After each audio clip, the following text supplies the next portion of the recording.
We're here to see Koothrappali not kill Batman. Try less teeth. Less teeth. And it's still horrifying.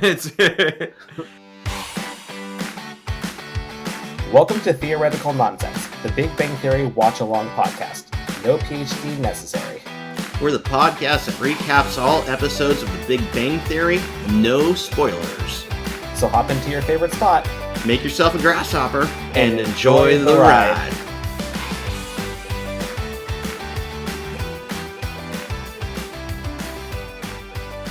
Hello there, Ryan. Hey, Rob. How you doing? I'm doing pretty well. How about you? Amazing, because we just watched the Griffin Equivalency. For anybody out there that aren't familiar with us, we are Theoretical Nonsense. I'm Rob. This is my co-host, Ryan. We're the podcast that recaps, reviews, and deep dives facts from the Big Bang Theory, which we call IQ points. As a reminder to everyone, this is Ryan's first time watching the Big Bang Theory, and I've seen the series several times. And we also keep a point tally of how close Ryan is to being a Sheldon. So where are we at with our tally? Right now, we are at 28 points, me being not like Sheldon, and 30 points, me being like Sheldon. All right, you're a Shelley. Right now, I am Shelley. I'm as Shelley as they get. Yeah, a little bit more housekeeping before we get started. And I kind of texted Ryan this earlier, but I have the craziest story to tell you. But we'll get through some housekeeping first. I'm going to dive into this crazy story that happened to me, and then we'll get into the show. I'm curious about the story. He's been telling me. I've been hyping it up like the last week because it was like an oh my fucking god kind of thing. Like, well, first off, we have an Instagram at Theoretical Nonsense Pod. Our email, if you want to shoot us a message, a question, comment, or anything like that, or just want to say hi, it's theoreticalnonsensepod@gmail.com, which is in the show notes as well. And if you give us a 5-star review, we'll give you a shout out. So I didn't see any new emails, but Ryan and I are a little torn if we actually got a new review. Yeah, I don't know how to handle that. It looks like it was a review, or maybe Apple glitched and reposted a review, but it was CD Runner, and it was, yeah, we've seen the screen name before, but we were at 17 reviews, and now we're at 18, and it claims that the review was just posted this week, so... But I know I've seen that review before, but either way, CD Runner, thank you. We appreciate it. Any other housekeeping before I dive into my story? No, I don't think so. I think I'm ready for that story. I've been having dreams about what the story could be about. Oh, man. So I guess, well, what do you think it is? Just so I can see how close it is. Right now I'm banking on you met somebody from the show. Okay, it's a lot darker than that. Oh, no! But I'm going to take another drink before I dive into this. I need a drink to tell this story. Yeah, I might open up some PTSD. So everyone, this story is going to go very long. If you're interested in a true crime-like story, then you should stick around and listen. But if you want to just jump to the Big Bang Theory recap and deep dives, then fast forward to 36 minutes, at least around that time. Thanks, everyone.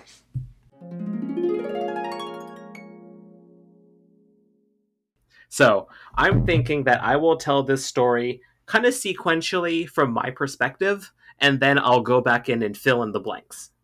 How does that sound? Yeah, I think that works. So here we go.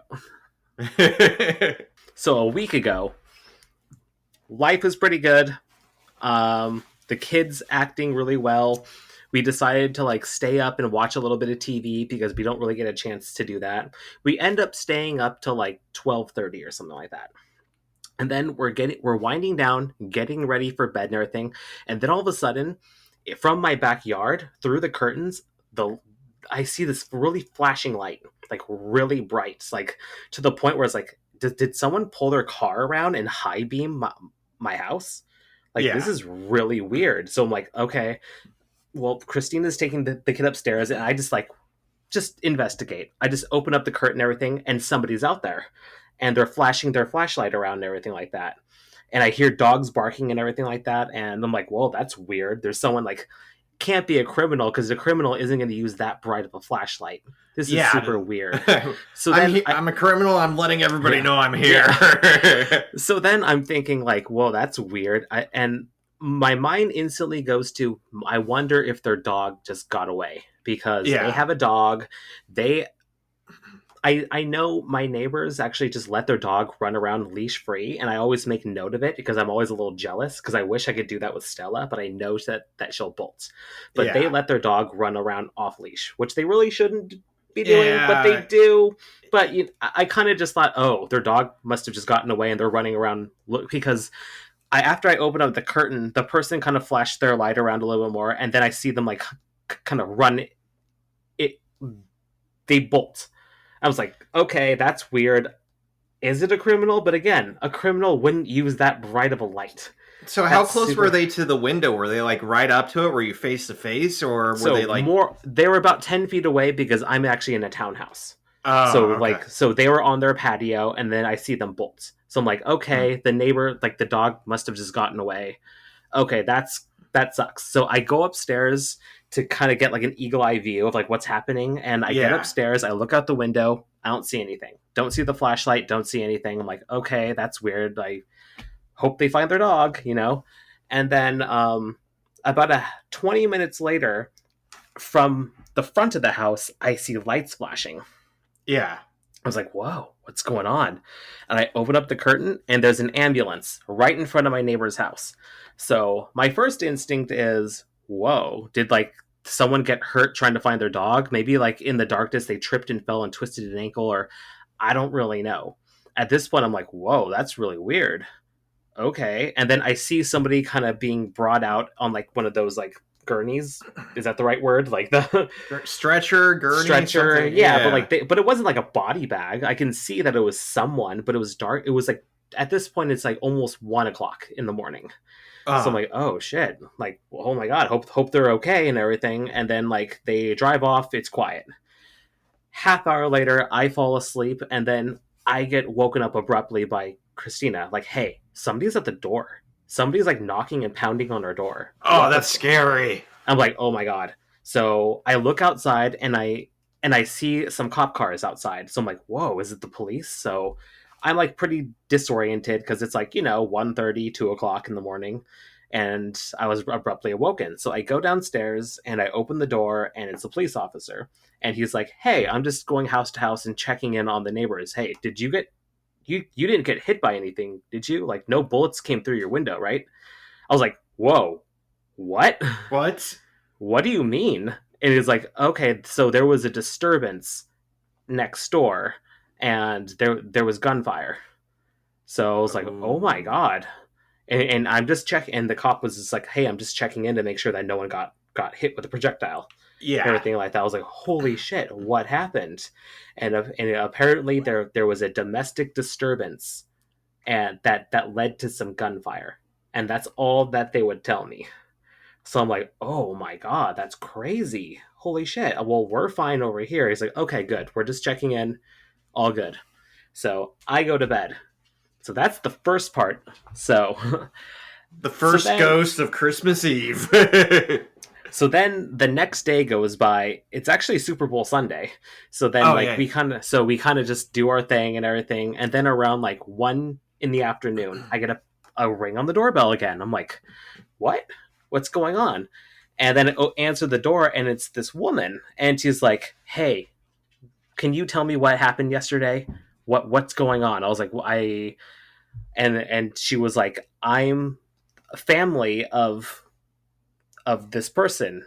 I won't tell you names or anything like that because I don't want to narrow down like where I live or anything like that.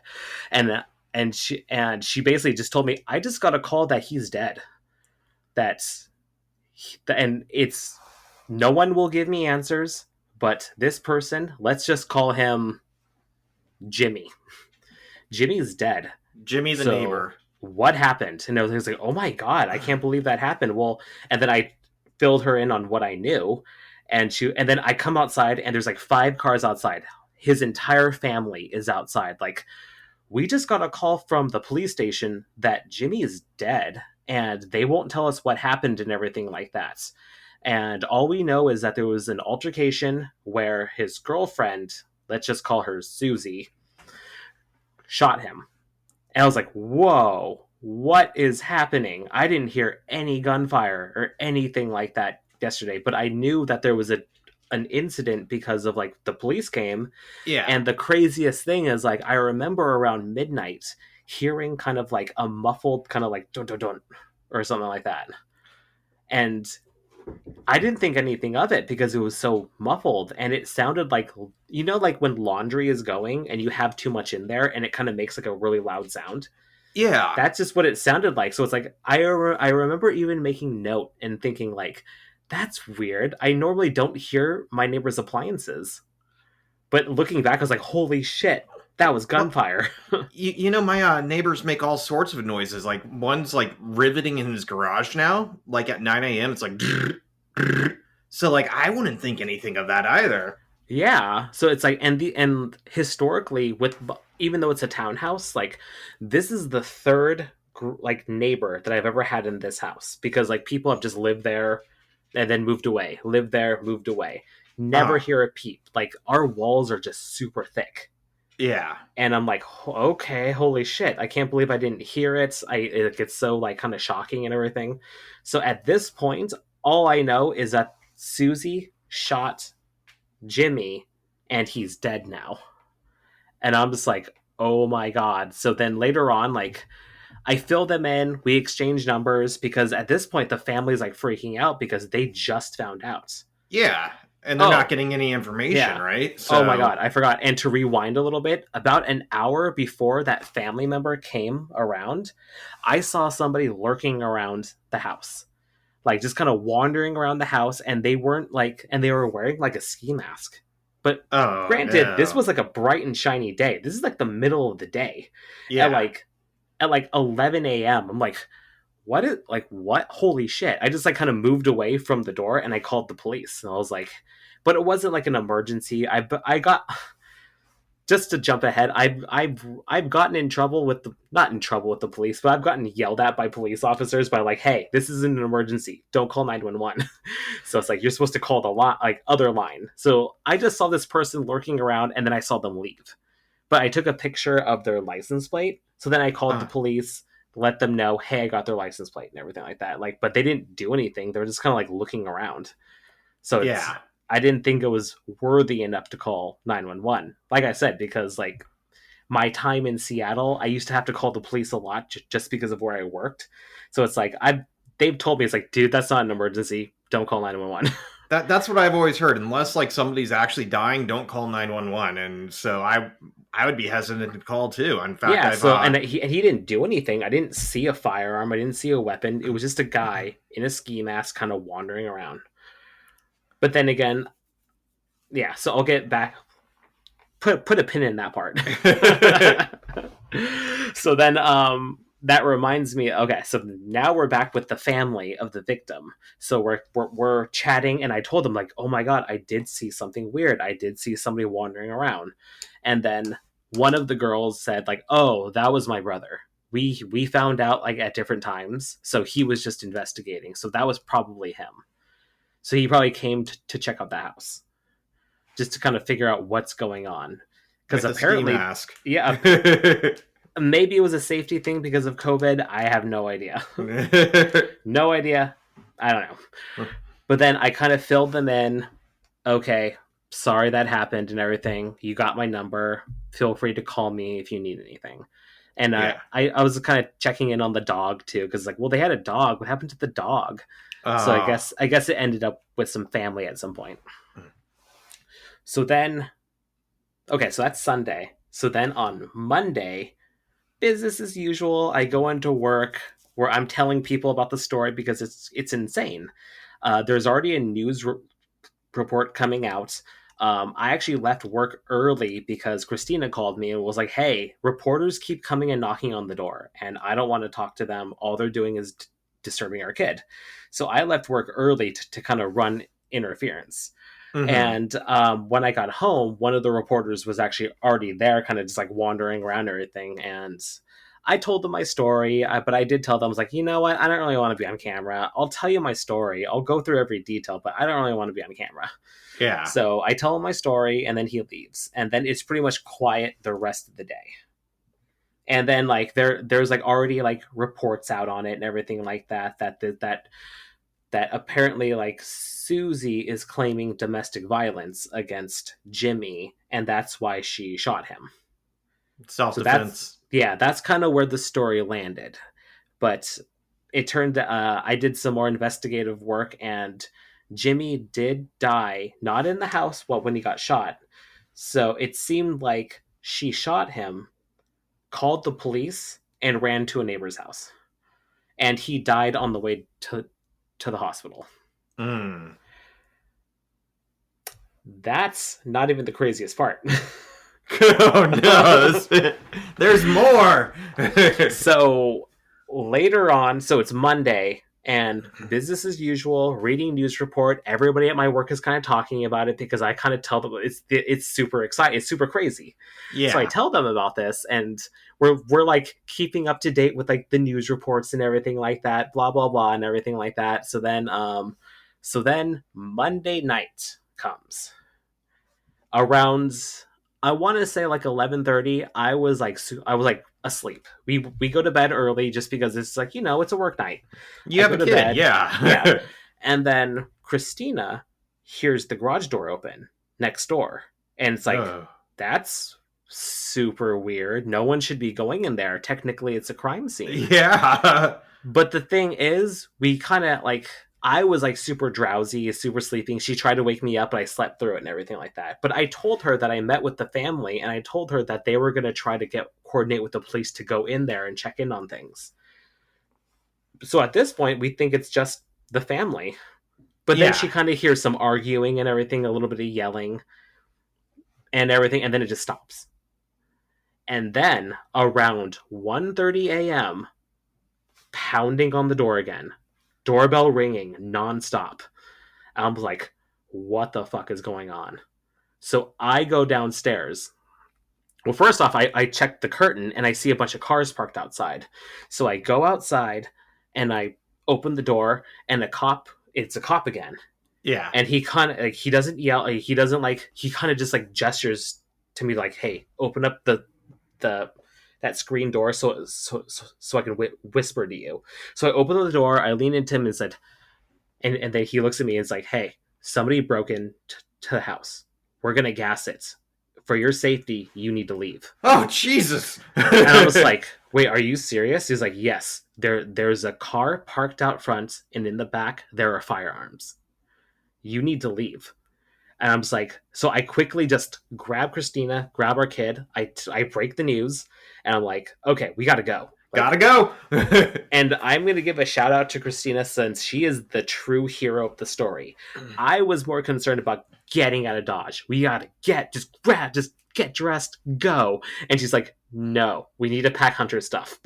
We need a bottle, maybe two. We need to grab his bag, because otherwise this is going to get rough. Yeah. Like we can't let him starve. Yeah. So that comes in handy later. But anyways, we grab our stuff, we hop in as I'm walking out, I'm super disoriented, because it's like I was asleep for like a couple hours. Yeah. And like there's cops everywhere. There's like a SWAT team coming and everything like that. And I get in the car and I ask him, I was like, where am I supposed to go? And he's like, okay, just go around the corner to where that basketball hoop is. So just go around over there, everything. So then I go. So then I start, and then he takes my contact information down so he can call me like whenever it's over. And I'm just like, okay, let's just go. So we go around the corner, and I'm just like, okay, we are not far enough away. For as many cops as there are, everyone is like flashing guns and everything like that, like machine guns and everything like that. I'm like, okay, we are not far enough away. Yeah. So I just drove like a mile out. I just like, you know what? We're going. So then we just go to like a church parking lot just to kind of get away. We're like a mile or two away. And then like we feed the kid, we kind of calm him down. We just kind of wait for the call. About 2 hours goes by, and we're like, are they done? Did they forget about us? How long does it take to gas a house? Yeah, to like gas the house and just kind of storm it and everything like that. Because yeah, when I left, they were already flashing spotlights on the house and everything like that. So at this point, we were like, well, should we just drive by and just kind of see? So we go there and we drive by, and everyone's still there. Everyone nothing's changed. So I was like, okay, we're gonna keep going.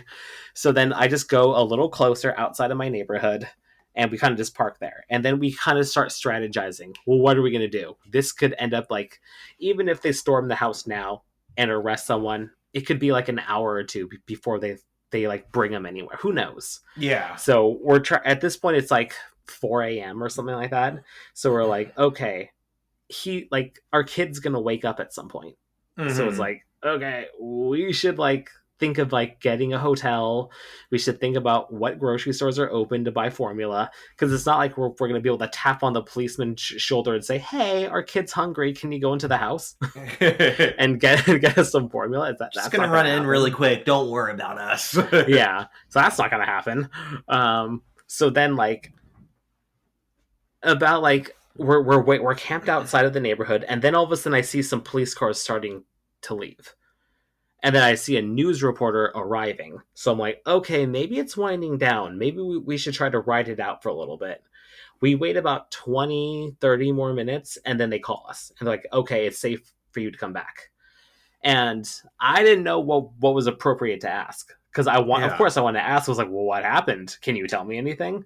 But I was still tired and disoriented, so what came out was like, did it end the way you wanted it to? I was like, looking back, I was like, that's the dumbest fucking question. Why didn't I just ask? Was someone in the house? Did someone get arrested? What? Can you tell me anything? Are there more deaths? Yeah, but it's like that. He just said it ended the way that we hoped it would end. So I was like, okay, that's kind of okay. Whatever. Let's just go home. Yeah. So we go home. Cops are still kind of lurking around. We had to park like a block away and then walk to our house just because it was flooded with cops still. Yeah. And then all the rest of the night, we kind of heard them through the walls, kind of like basically looking for evidence, just kind of like running, like just knocking shit over and everything like that. And so that was pretty much the end of that. So then, all right, so that's my story. So now to fill in some blanks. All right. So now at this point, it's like I'm finally meeting a bunch of neighbors. Like we're chatting. Like everyone's coming and checking in on us because it's like we're the house that was right next door to the incident. So people are coming and checking in. So I'm really glad everyone's so nice about that. But like I'm like learning more and more about what happened. Mm-hmm. So back up to Saturday with the domestic violence thing. It's kind of like in the air if it really happened or not. I mean, I'm not going to say that she's lying or anything because I have no idea. Because, but the police are saying that the story, like I'm reading more news articles and talking to people who kind of got more stories and everything like that. According to the police, her story isn't lining up with everything. I heard from another neighbor that she shot him like 6 times. Ooh. Yeah. And then I'm also hearing that like that she did shoot him, she did call the police, and then she ran to a neighbor. One neighbor said that there was a report that she did that like naked. Like she pounded on the door of the neighbor to get help, and she was naked apparently. So it's like, what happened? But right now she's still in lockup right now, and that's all the news that there is on that. But she's claiming domestic violence, and I'm learning more. I didn't really know these neighbors. I met them when they moved. Well, no, I met Susie when she moved in. I never met Jimmy. I saw him there, so I knew he lived there, but I never. I did notice that every time he was driving home, he would open up the garage door, park his car in, close the garage door while he's still in the car. So it's like he was making it a point to not be seen. And then I found out through a neighbor that apparently there's multiple arrest warrants out for him. Oh, geez. Don't know what they're for, but that's just what people are saying. So it's like, oh, shit. So it didn't seem like they were very good people. Mm. But And Susie, like I said, I met her when she was moving in. We just said hi. You know what? She was like, there was moving trucks, there was boxes. She had friends like helping her move in. I just introduced myself and said, "Hey, welcome to the neighborhood. I'm Rob." Blah blah blah, and everything like that. And that was it. yeah, Otherwise, I never really saw them. I saw them letting their dog out unleashed and everything like that. It's like okay, like, but for the most part, we didn't even really talk. hmm When I did see her like in the parking lot, it'd be like, okay, hi, how's it going? No, and that was really it. So I didn't really know them. has there been any clues who broke into the house? That's where it gets a little strange, where it's like I'm trying to look up news reports to find out more information, Yeah. and it's just like there's like nothing out there, which is the most craziest thing. It's like, how is nobody reporting on this? As I got more information, apparently, like, it took so long because they were taking their time entering the house. They had Mm. drones flying around the neighborhood, flashing spotlights to see if anyone's around. They were making their announcements on the radio, like, "Hey, come out with your hands up." Blah blah blah, and Hmm. everything like that. So that's what took like over 2 hours of them just trying to like investigate the environment. So, Whoa. but no one is talking about it. It's nowhere on the like the news is basically saying that like there was an altercation, the police came and thought someone broke into the house, but that's not the case. That's all it said. So like what do you mean it's not the case? That's not the case. And then as I'm diving more into it and talking to neighbors about it, apparently when once they stormed the house, once they still gassed it and broke all the windows and everything like that, and like destroyed the sliding door in the back just to enter the house. Apparently, the house was empty. Huh. So it's like, but there was a car out front though. There was a car. They towed it. It was full of firearms in the back of the car. So it's like, so somebody did break in, but they must have bolted once they heard that the police were Yeah. coming. They must have ran off on foot. And you never found out who the person was with the flashlight the first night. Oh, so okay, sorry, I missed that part. So the cop that knocked on my door to ask me if anybody got hit with a bullet or anything like that, it was Uh-huh. him. It was the cop. Oh, okay. Sorry, I totally missed that part. So that's who it was. Apparently, like he was on site trying to like investigate like without having a cop car in front. So he Yeah. apparently parked. I talked to a neighbor. He parked like a block away and then went to the house on foot. Hmm. So I Very, have no very idea who curious. came on Monday night. There's many theories. Most of the neighborhood thinks that it was related because if this guy had like multiple arrest warrants for him, then it there must have been something in the house. There must have Yeah. been like money or drugs or something like that.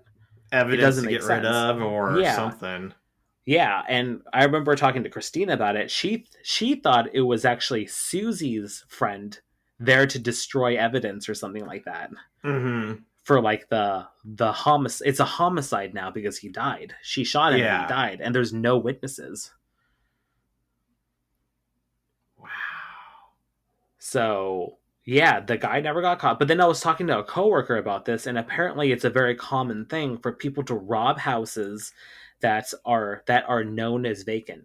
So if there's like a fire or a flooding or like a murder or something like that, they know that it's empty. So then people will just pick that house. And it's crazy that the news is like, I was kind of shocked when I actually did read the news articles. They were blasting their address, like the Hmm. full on address. I was like, why would they do that? What? I've heard of people doing that. They'll search like obituaries and stuff and see when funerals are and rob people's houses knowing that there's a funeral Hmm. because they're like everybody in the household is going to be at the funeral, so we'll just at 5 o'clock rob that house. God, that's horrible. Right? It's bottom of the bin with that one. Wow. But yeah, that was my exciting story. It was homicide related, police related. Hopefully it kept you, if anybody is actually still listening, hopefully it kept you on the edge of your seat. That was a lot darker than what I was expecting. I did not expect this to happen. So the neighborhood is very on edge right now. Police are still doing their rounds like every night and everything. Mm-hmm. Because the house isn't fixed. It's just boarded up right now. Weird. And I feel bad for the landlord because like there's a sign on the front of the house that says like, hey, just to FYI, be careful. There's toxic chemicals and it's at the expense of the owner. We're not going to help you out. I was like, no. Wow, being very transparent about that. Oh, what a pain. I guess the owner can put up a sign saying no deaths in house, right? Yeah, and They that's didn't like die in the house, like so not to be morbid or anything like that, but as like a real estate investor myself, it's like yeah, because people have to disclose that information if he actually died on the property. yeah. But technically, he didn't die on the property. He died en route to the hospital. Yeah, he was taken to the nearest hospital, and they were trying to fly him out on a helicopter to another more equipped hospital, and he died en route of that. Oh. But yeah, crazy. But yeah, I mean, it was crazy to be evacuated and everything like that. Yeah. I talked to my neighbors, and what happened was that they didn't have to evacuate since they were far enough away from the house. They were just told to go in the basement. Like, hey, you could leave or you can go in the basement. Most people chose to go. I think everybody chose to go in their basement. But you had to go. Yeah, because we were right next door, which is kind of weird. I mean, I get it, but I was talking to the people across the street, and I was like, "Did you guys have to get evacuated?" And they're like, "No." Like, they didn't even knock on our door. It's like, if anything, they were more at risk. Like, if there actually is a shootout, they're going to be shooting in that direction. Mm-hmm. So it's like, what the fuck? But that's my story. At this point, I'm still scouring the internet to see what other stories are going on, like to see if anybody actually has more information on it. And that's why I feel like there might be like, okay, Christina watches a lot of true crime. So in her mind, it's like, are they covering something up? Or did somebody actually die in the house and now they're just trying to cover it up? Like, because the thing is, I heard that like when the altercation was over, a van came around the back of the house, and then they kind of like almost like they're collecting something or arresting someone and putting them in there, and they drove. And I know that's true because I see the tire marks. So they did drive a car in the back of the house after the altercation was over. It's like maybe they did kill someone. Maybe there was like it ended in like a fire, like a fight or something like that, and they died, or they caught somebody and they're bringing them to like a black site or something. I don't know. Person didn't exist. They never existed. Yeah.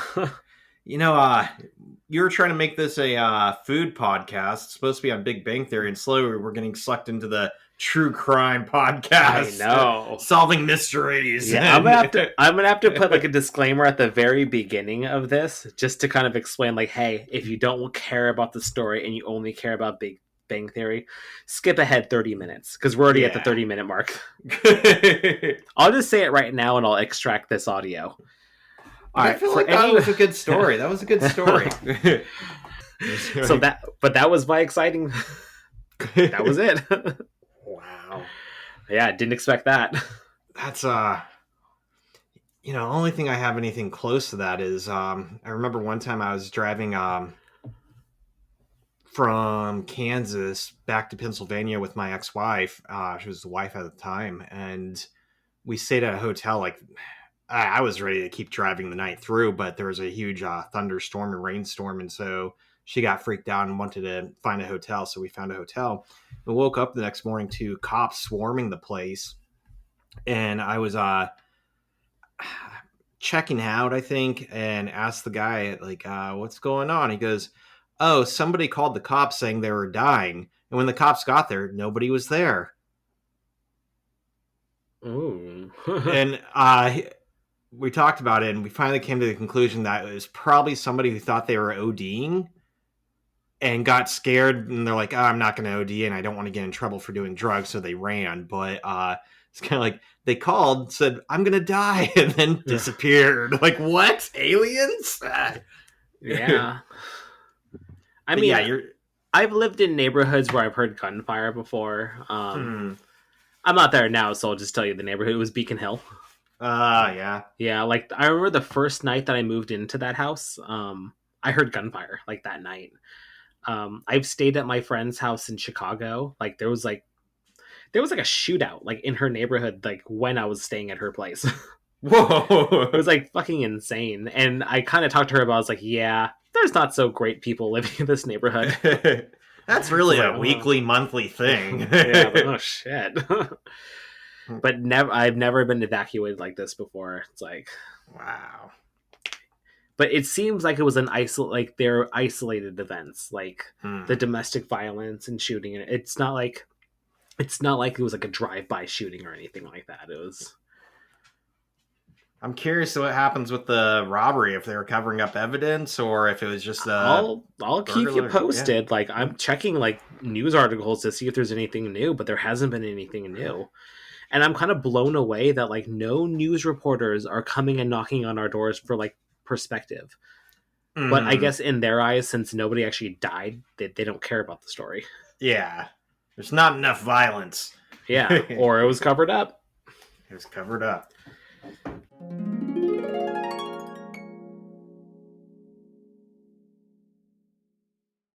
All right. Well, that's my story. I will keep you updated, but we are a Big Bang Theory podcast. Back to the Big Bang Theory. All right. So now we're back onto the Big Bang Theory. So thank you for enduring us. Hopefully, like, it entertained you enough. But onward with the Griffin equivalency. You know, I'm going to say the domestic disturbance does come up in this episode, too, a little bit. We have a special guest star, and it brings that up. I'm trying to remember what that was. All right. Well, anyways, we'll get back. It's a surprise. I know. I watched this. I watched this like a week ago and did like all the notes and everything. So, all right. So I'm leading this one. Yep. All right. Back to Big Bang Theory. We are talking the Griffin equivalency, episode 4 of season 2, aired October 13th, 2008. Written by Chuck Lorre, Bill Prady, and teleplay by Stephen Angel. Directed by Mark Zandrowski. Opening scene. The group is divvying up their Chinese takeout, and Penny has the dumplings, and Howard gets creepy with calling her dumpling. As he gets his food, he says, "Come to Papa, you unkosher delight." Not talking about the food, though. And Howard asks... shrimp and lobster sauce, right? But he's Jewish, so, he's going to town. Breaking the rules. Like, dietarily, they all kind of break the rule. Like, because Raj is Indian and Hindu, so then he's not supposed to eat beef and everything. And he'll make comments in the future about, like, he's not supposed to, but he does. So it's only fitting that Howard does the exact same thing since they're best friends. And Leonard's not supposed to have dairy, but he's eating cheese and stuff. So yeah, he just gets a little farty. Yeah, he just gets a little farty. Well, Howard is like, well, am I being creepy good or creepy bad? Creepy good or bad? And Penny just banishes them over to like the next seat. And then Sheldon enters and he's like, no, you sit over there. So I love that timing of like, nope, you sit over there. Nope, you sit over there. Yeah, that was a great course of events. Well, Sheldon is using baby wipes to clean himself off, and Penny starts asking him about it, and the guys try to stop her, which apparently must happen a lot, with Sheldon trying to over-explain everything and no one cares. We get 1 point for me being like Sheldon here. Because you use baby wipes? Yes. Well, I don't necessarily use them, but I like to keep wet wipes on me at all times because you never know when you're going to get sticky hands, something on your face, something in your beard, or, a bathroom situation that is less than ideal and you need to use your, especially post-COVID. Pre-COVID, I had hand sanitizer and wet wipes in my car, but now post-COVID, like I have them in my bag at all times just so I can, wipe myself clean if I need to. Yeah. So the hand sanitizer is a good thing, but this leads into the next IQ point, or the IQ first point. IQ points. Yeah, Did you do any research on this? I It was I do did. do baby wipes actually sanitize, and are air blow dryers less sanitary than Oh, paper towels? I went straight into the blow dryers with the baby wipes. I was just thinking that it depends on the baby wipe. They have some that are disinfectant, antibacterial, and they have some that are just like moisture and soothing to wipe stuff off. But I'm curious what you got. That's from my experience of buying baby wipes. Well, I dominated the mic for the first half of this podcast, so I'll let you take this one. All right, so what I got with the dryers is there is extensive research to suggest that paper towels are more hygienic than blow dryers, and you know I basically looked at this very in-depth article on the Guardian posted in April 2019, and it gave some background. And most of these studies, like, yeah, they're saying that paper towels are more hygienic, but they're also paid for by paper towel companies. And so, if paper towel companies are funding the research, they're probably going to find out that the paper towels are better, right? So, we find that out quite a bit. We also find out that, what else? Let's say a couple different deep dive parts that uh, yeah, basically both have been lying from the manufacturers have maybe not lied, but pushed the truths for selling points throughout the last century. And that paper towels came out in 1907 by the Scott Paper Company. And it's been bought out within the years. And, paper towels come from companies that sell paper products, and they have a lot more money to fight this battle. Like, it is extensive. They can pay for research to be done, they can pay for promotions and propaganda, where hand dryers, apparently the first one was invented by Air Dry Corp and was released in 1922. Most of these companies like only make hand dryers, and so they couldn't really stand up for themselves. They didn't have the money to until quite recently, like the early 2000s, when Dyson stepped into the game with their AirJet hand dryer. And that kind of, they had money from vacuum cleaners to really throw at this and really fight the good fight. Not to mention the Dyson hand dryer is much stronger than the traditional push the button and it kind of coughs on you type thing. But at the end of this, it said the most I could find was the Mayo Clinic did a research study and suggested most reports do lean on the side of towels. However, when you're in the bathroom, it seems like the biggest places to find bacteria are on the button for turning on the hand dryer, or the lever for doing the paper towels, and the floor. And of course, the floor is going to have it because people are walking around everything. My thought is that even paper towel or hand dryer, like, there was still bacteria on the button. So if you have to touch anything, you're defeating the purpose of washing your hands. That really getting out of the bathroom without touching anything is the way to go.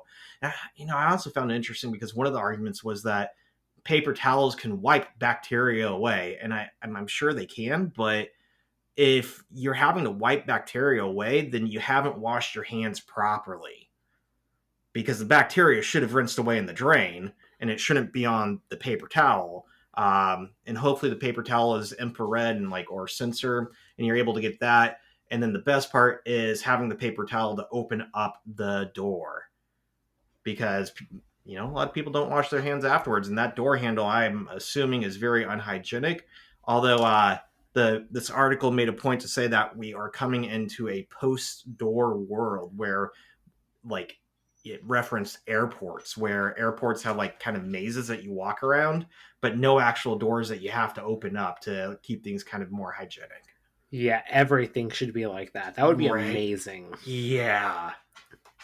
And so that's what I got for the deep dive on hand dryers and paper towels. I would say I'm more of a paper towel man, but I do realize that it is kind of not great for the environment. But for the places that do have doors, I don't like touching door handles. So I will say, like, to follow up on that, first off, Sheldon bringing this up was actually one of the very first inspirations to me starting this podcast or even creating this. It was this fact, this one, and then one other one. Because I remember listening to this and I remember thinking, like, wow, is that actually true? I should do some research on that. 10 years later, I did. And we did it. It took a little while. But, it was one of those things that this was one of the first facts of Big Bang Theory that I heard that was like, wow, are they actually like spewing out facts? Like, are the weird shit that Sheldon and Leonard say like true? Is there any truth to this? And apparently, and like you said, apparently it can be true. But you bring up a really good point about who funds the research, because that actually is I actually made my major was sociology in college. So like one of the things that we had to take was statistics classes, because we had to learn about what good research is and what bad research is. And one of the things that we talked about was like, well, who's funding it? Yeah. Like that, because that influences a lot of it, because a lot of the companies that fund research, they specifically tell them, we're looking for this answer. So we're not saying doctor it up. We're not saying falsify information, but we want you to gear it towards finding this outcome. And that apparently happens a lot. Because if you don't find that outcome, we're going to try to pay somebody else to find that outcome. Yes. But yeah, well, on that note, I guess take every bit of research with a grain of salt. Which that's exactly right. Yeah. Which completely destroys our podcast. And we're done. You can't take everything that we're saying is wrong. We're going into murder mysteries now. True crime podcast. Well, I found very similar things. So, assuming that this information is correct, I found this on healthline.com and arstechnica.com. And it found that there was a study that was conducted that simulated contaminated hands with a harmless virus, and then the participants were asked to clean and dry their hands. And some used the blow dryers and others used paper towels. But in that research, they found that those that used the blow dryers spread more germs than the use of paper towels. And then there was another study led by researchers at the University of Connecticut. They found that these hot air dryers actually suck in bacteria and hardy bacterial spores loitering in the bathroom, possibly by the whooshing around of the toilets. So that's actually a big offender too, is the toilet itself. Because they don't have covers. And I can confirm this because I remember watching that Mythbusters episode that confirmed that when you flush a toilet, the bacterial inside of it spreads everywhere. It's like a sneeze. Yeah. A toilet sneeze. Yeah. So the hot blow dryers collect, launch, and disperse germs when being used. So paper towels are the way to go, according to that research study. I was thinking a little side story on this, that my school, when I first started teaching there, like over 10 years ago, had paper towels. And a couple years in, 3 or 4, maybe 4 or 5 years in, there was some culprit, never caught, going into random bathrooms on campus and basically ripping out all the paper towels and shoving them down the toilets and ruining the pipes and causing tens of thousands of dollars worth of plumbing problems. And so since they couldn't catch the person, the school took out all the paper towel units and put in not Dyson, but super air jet dryers that apparently Airblade. Yeah, kind of like air blades. And there was some talk at the time about them being less hygienic. And I was happy that they actually dried your hands, because those old school ones didn't. Like if you go to a public there's no power whatsoever. Yeah, it's terrible. It's not even. You're better off just wiping it on your jeans. That's exactly what I had. Or if you have a baby wipe. Yeah. More on that later. COVID happened, and post-COVID, to help battle that, they put paper towels back in, because it's been like 5 or 6 years since this culprit was ruining the plumbing. And I guess things have been okay now, but now we have both the hand dryers and the paper towels back. And I go with the paper towels, I have to say. Yeah, paper towels are definitely the way to go. And like Ryan said, like if there's a handle, try not to use the handle. The Yeah. best is when it's like a motion sensor. Mm-hmm. But this goes into baby wipes and if they sanitize, because Sheldon was using baby wipes to wipe and sanitize his hands. But the question is, do baby wipes sanitize? And I know you said that there's different types, but if it's a true baby wipe, there would be no di- disinfectant in it. Because the purpose of baby wipes is to be gentle on a baby I was because gonna they have say very delicate skin. Like you can't just use anything. You can't use anything with alcohol based in it because it'll irritate their skin. So disinfectant's baby pretty wipes harsh on technically skin. don't Yeah. sanitize. Yeah. Sorry, are you there? Oh yeah. Can you hear me? Am I breaking up or are you breaking up?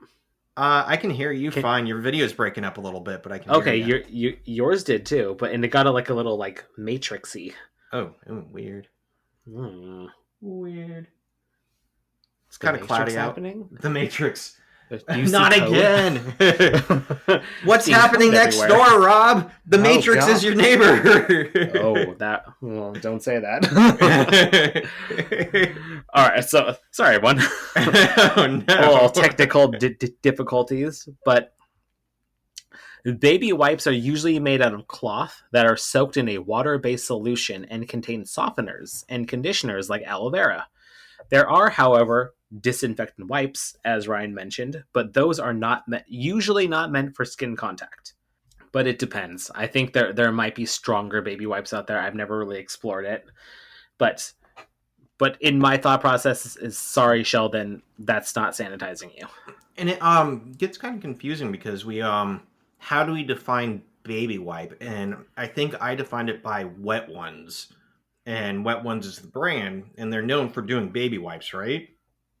Oh, Or maybe I just assumed they were baby wipes. yeah, I do Kirkland brand just because it's cheaper. That makes sense. But I know I've had two containers of Wet Ones. One that says like for sensitive skin, and one that's like disinfectant, or not disinfectant, not like Lysol wipes, but antibacterial, right? Yeah. And so yeah, kind of came to the conclusion that unless they say it specifically, it's not going to be disinfecting. Yep. And they are But harsher on the skin too. So don't use those on your baby. Mm-hmm. And there's the argument that he's trying to wipe away the bacteria, but I'm thinking you never wipe away 100% of the bacteria, so you gotta wash it away. Yeah. Wash it away or disinfect it. But Yeah. But we'll deep dive soap and its uses another time. yeah. Oh man. All right. Anyways, Sheldon got a point All for right. that because I like baby wipes. I like wet wipes and being able to get clean when I need to get clean. Nice. Well, enter Raj, who starts speaking but quickly stops when he sees Penny. And Penny leaves because it would be better for the group. Between Raj not talking, Sheldon talking, and Howard's existence, she's better off alone. But I did notice that she didn't have a single negative thing to say about Leonard. Wink, wink. Wink, wink. Well, Raj has great news. People magazine wants to include him in an article for the planetary object that he spotted beyond the Kuiper Belt, also known as 2008 NQ sub 17. He's going to be one of the 30 under 30 to watch. And Sheldon is baffled by this. It's like, what are you talking about? What does that even mean? 30 under 30. Raj explains it to him, and I love that he's just like, huh, if I had a million guesses, I would never have guessed that. 30 who under 30 what? Who are these people? Well, this leads into an IQ point. I did a little bit of research on the Kuiper Belt. Oh. Did you do anything? Or? I did not. Okay, well, I was a little curious about like what Raj was actually doing, what he was looking at and everything. Like, what is the Kuiper Belt? Mm-hmm. Well, so I did research on what's the Kuiper Belt and what makes a planetary object. So I found this on solarsystem.nasa.gov. .gov must be real. Oh, The yeah. Kuiper Belt is a donut-shaped region of icy bodies beyond the orbit of Neptune. Pluto is in the Kuiper Belt. So similar to the asteroid belt, the Kuiper Belt is a region of leftovers from the solar system's early history. Compared to the asteroid belt, it's more of a thick disk rather than a thin belt. So that's what the Kuiper Belt is.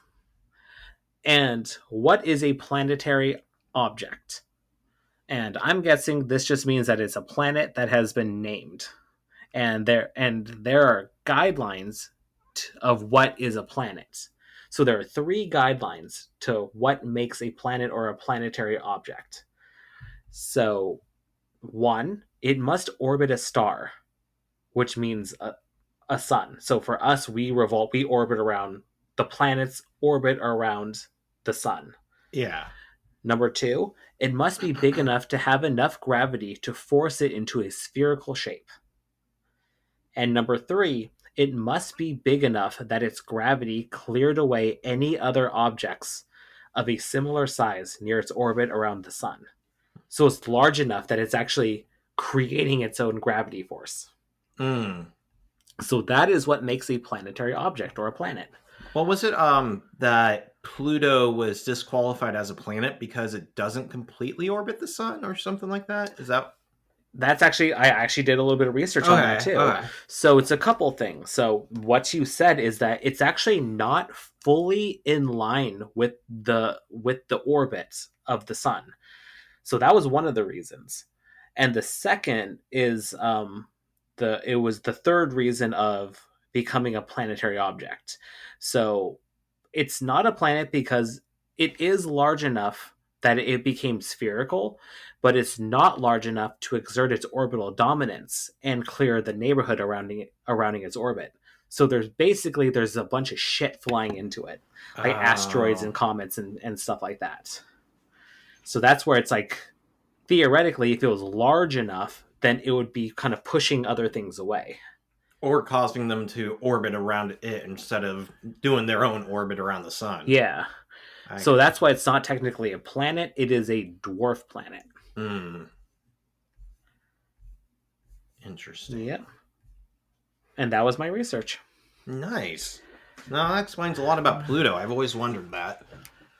Yeah, I didn't realize it either. I just never bothered doing the research. So now you know.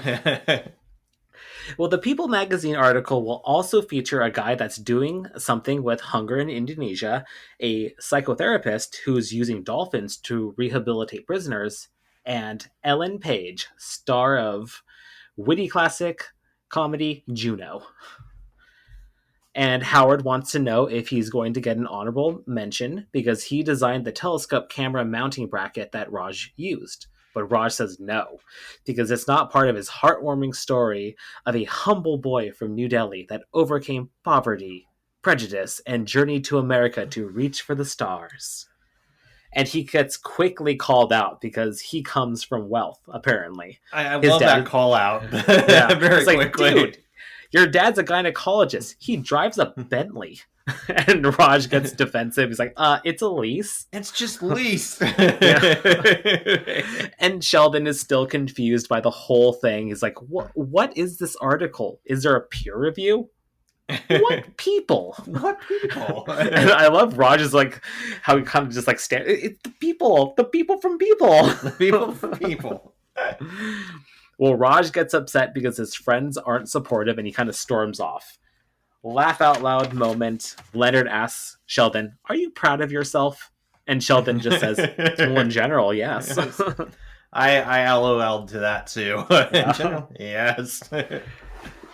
All right, so now we're at the opening credits, and next scene, we are in Sheldon's office where he is looking for his lost neutrino, and he finds it.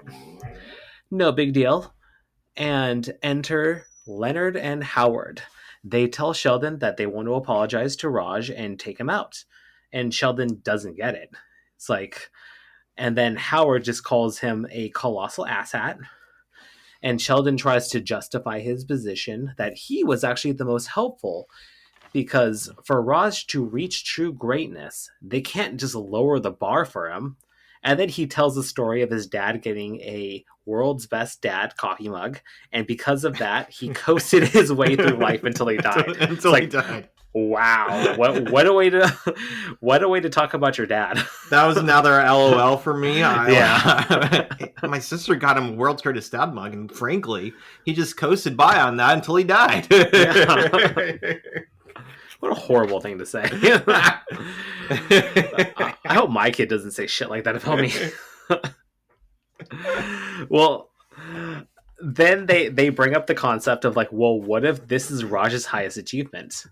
And Sheldon says, well, I forget that other people have limitations. It's so sad. Well, now we're outside of Raj's office, and they strategize on how they want to approach Raj. And they basically break it down to, we need to fake it. And this is where we get the best laugh of the episode was Sheldon's fake smile. Like, oh my god, we're here to see Koothrappali, not kill Batman. Try less teeth, and it's still horrifying.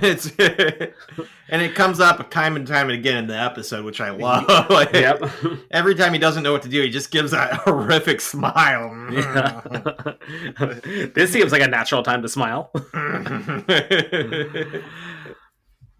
Well, they apologize, and Raj is grateful, and then enter Gablehauser. And he refers to everybody as Doctor, except when he gets to Howard, he calls him Mr. Wolowitz. That was a great moment. I like seeing that prejudice carry over onto Howard, because Sheldon pokes fun at him a lot, but now we see that the head of the school, Gablehauser, is also... looks down at him. Like, yeah, he thinks that he's like that Howard is beneath them all. So that could definitely take a toll on someone's self-esteem. Mm-hmm. Which he's could the one explain who did the telescope that found the planet, right? Yeah, like he actually like that's the thing, and like that kind of goes into like something that we talked about before about Howard, is like there's this ongoing battle of what's more important. Is it the idea or is it the execution?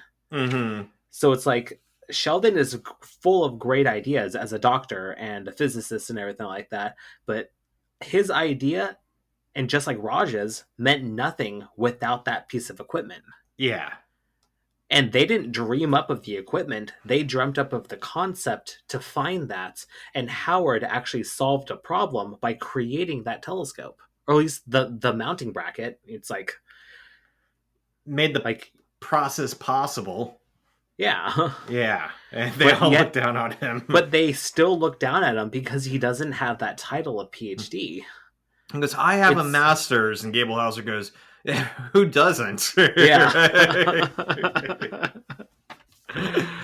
Well, Gablehauser pats himself on the back since he found a star. And he's referring to Raj. And he's going to give Raj a new office. But why? Because the business of this place isn't science, it's money. Raj's picture in People is going to raise the college a ton of money, a stack taller than Howard, and then he ruffles his hair. It's like, so degrading. No wonder Howard is the way that he is. Right? He's acting out because they made him this way. Yeah, I am a product of my environment. Then Raj and Gablehauser leaves for the president's dining room, and Sheldon can finally stop smiling. So now, next scene, we are at the restaurant. We're at the Cheesecake Factory, and Raj is acting very stuck up at this point, telling the story of his photo shoot. He loved it. They got a shot of him with a starry background where they plan on digitally adding a supernova, a metaphor for his incandescent talent.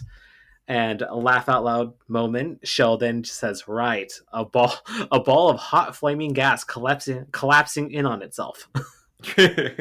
I also noticed at this point too that Raj already has a grasshopper in front of him. Yep, he already downed the first one. Yeah. Which is strong, by the way. If this is your first time tuning in with us, Ryan and I have made grasshoppers on this podcast, and we've gotten fucked up. Yeah, it was... It's strong. Yeah. It's really strong. You wouldn't think it, but... And it's tasty. If you like mint chocolate, it's like a Christmassy beverage. I couldn't drink too many of them in a row, but especially with some chocolate flake and shavings on top. It was good. It's delicious. It was I understand why Raj always gets it. delicious. Well, have you ever done a photo shoot? No, I don't think I have. How about you? Not to be a Raj, but I have been part of a photo shoot. Was it as amazing as he made it sound? It was fucking terrible. It was horrible. It was 8 hours of sitting around waiting for so it was for my work. They're updating all like the posters and everything like that. Uh-huh. And it was okay. It was a fun experience to do once, just to kind of like see it and everything, like just to be part of it. Yeah. But then it was like 8 hours. It was from like 8 p.m. to 2 a.m. because they had to wait for one of like the facilities to like close and everything because they wanted to use the environment and everything like that. Yeah. So then like I'm just like the vast majority of the time you're sitting around and you're just waiting for them to call you up, and then you do some like you hop in the makeup chair, you get touched up and everything like that, and then you change your outfit and everything like that and act like this thing and like, okay, do this, go in this position, everything like that, Pull do your pants down a little bit. Yeah, show your cock a little bit. Yeah. Whoops. Different photo shoot. No wonder they were waiting for everybody to go home. Yeah. It was a secret. But it was just one of those like things where it was nice to network, to kind of meet people within the company that I wouldn't have met otherwise. But at the same time, it's like, oh my God, I cannot believe like this is taking that long. I cannot believe like it's going this long. All I'm doing is sitting around. And I'm pretty sure that's how I got COVID. Oh. Just like, because like I'm constantly around people, the makeup artist, not like her, I mean, maybe it is her fault that she wasn't like using new brushes or sanitizing them all and everything like that. So it's like she's using the same shit, like the same brushes and everything like that. So maybe like, she had some baby wipes. Maybe she had some baby wipes. But yeah, I don't think I would ever do it again. Just, it was a fun experience to do once, but after a while it's like, dude, this is so boring. Right. Some people are like, oh, models have it so easy, or even movie stars, right? They get paid so much and have it so easy. But I'm like, I think it gets pretty boring. And some of the conditions they shoot those in suck, right? Yeah. They get like hypothermia because they're doing it in water and they just have to sit in the water like for 8 hours straight, and that gets cold.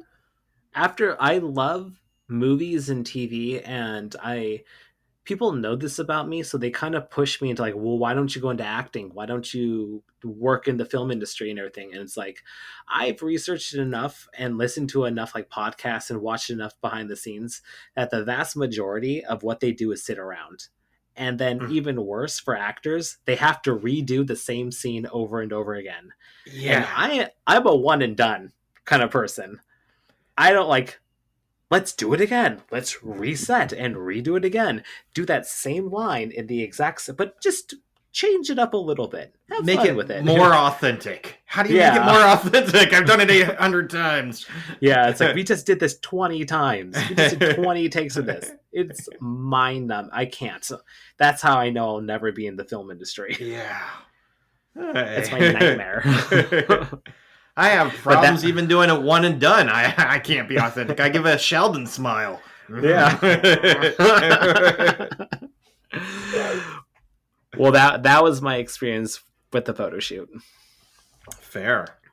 All right. Well, Raj gets a call from his assistant. He must be making the college a lot of money to actually get an assistant. And everyone is growing increasingly frustrated with Raj's behavior. Sheldon is constantly asking, have we reached our social obligation yet? And Leonard is like, let's hold off a little bit. Not quite there. And then Raj gets even higher on his horse and says that a lackey suits him. And he's like, is that not politically correct? In India, we just call them untouchables. So if you're interested in learning more about untouchables, Ryan and I have already done a deep dive on that. Season 1, Episode 8, The Grasshopper Experiment. So if you haven't yet, check it out. Tag back. I was going to add to this that Howard says that if he needs a new pen, he has to go to the bank with wire cutters. And I can appreciate that sentiment because I feel like trying to get money, it's probably most companies in any way, shape, or form. But I know at colleges that I've worked at, universities, like there's so much paperwork to be reimbursed like $20 that it's like not even worth doing. Like you have to have a really good reason and a lot of energy and spare time to fill out the paperwork to get reimbursed for anything.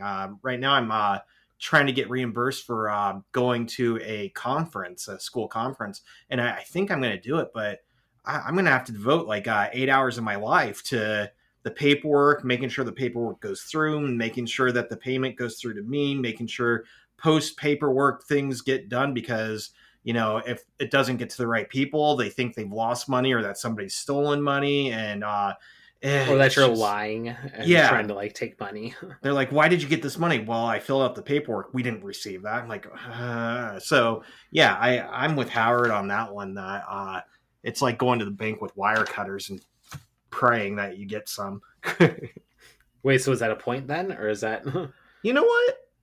I'm gonna give that a point. A point Yeah, for agreeing like Howard. Yeah, yeah. I didn't at first, but you talked me into it. All right, Um, I'm very convincing.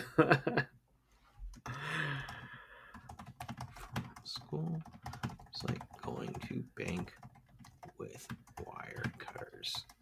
Yeah. Which Well, oh, sorry, I was good. I'll part let you part, go. part of the reason I just gave or I agreed with that to get a point for Howard is because I'm also giving a point for Sheldon. What point is that? Uh am I done with my social obligation? I'm pretty sure those words have left my mouth before at different times. I'm thinking Christmas parties, work parties, parent teacher things, hanging out with my parents' friends. Nah, I like most of my parents' friends, but Super Bowl parties. I hate the Super Bowl. And like I go often for social obligation. And I've actually said to my dad, like, have we lived out our social obligation? Has it been met yet? So yeah. Did you do a Super Bowl party this year? Nope, I didn't even know it was Super Bowl until apparently Rihanna was playing, and somebody said something about it on Facebook. Yeah, apparently she crushed it. I didn't even watch it yet either. I'm not super into football either, so I didn't do anything Super Bowl related. But she was pregnant and like doing stuff from like high wires, right? I'm really curious to see it. Yeah, she's the real queen. All right, so one Sheldon, one Howard there. All right. Well, Sheldon is continuously at like just like Ryan is continuously asking, "Are we ready to leave yet? Are we there?" And Leonard's like, "Almost." And Raj says, "Speaking of untouchables, I've got great news for you guys." Burn. He managed to get them invited to the people reception party, but of course he couldn't get them into the VIP section because, well, let's face it, they're only peas. They're just the peas. Raj just has to kick them while they're down. And then Sheldon gives a little insight to Raj that there's a tribe in Papua New Guinea where, when a hunter flaunts his success to the rest of the village, they kill him and drive away evil spirits with a drum made of their skin. Superstitious nonsense, but of course, one can see their point. And then he has like a little evil smile. So I actually did an IQ point on this. I did a little bit too. I'm curious what you found because I couldn't find all that much. I couldn't really either. I've narrowed it down to it was a tribe called the Karaway tribe. Yeah, Is that what you found too? that's what I got too. So I didn't go that far into it because I was more interested, not necessarily in the tribe itself, but more about like what Sheldon said. Hmm. This tribe still exists in Papua New Guinea today, but has undergone a lot of modernization in recent years. So they were a very like Aborigine kind of tribe and everything like that, very disconnected from the real world. For a long Yeah. time they didn't realize that there was an outside world outside of like them and everything like that. But they, since people are learning more about them, more and more people are going and talking to them, staying with them, learning about them. So they're undergoing some modernization. but I couldn't find anything that supported Sheldon's claim that they would actually kill the hunter, make a drum made of their skin and everything like that.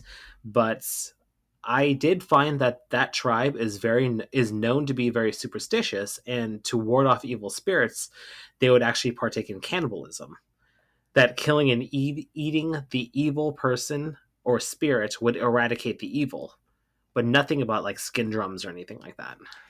That's basically what I found too. Is that they're known for cannibalism, but like much of cannibalism in movies, we see cannibals and cannibalistic tribes being like these evil tribes that eat foreigners, right? But in reality, from everything I've read, including just skip my brain, the guy who wrote Moby Dick. I don't know. I should know this off the top of my head, but I've lost it. Anyways, I know. What kind of English professor are you? A terrible one. I only have a master's degree. I want to say Philip K. Dick, and then Moby Dick would have been very different if Philip K. Dick had written Herman Melville. Melville, yeah. He has another book called Taipei, I believe, and it's a kind of a true story where he jumps off his ship because his captain is too mean and hides on the island and ends up becoming friends with one of the tribes that's known for cannibalism, but they're really, really friendly to him. In fact, like most cannibals, they eat their enemies and eat people who have wronged them. It's like a form of retaliation, right? Revenge, justice.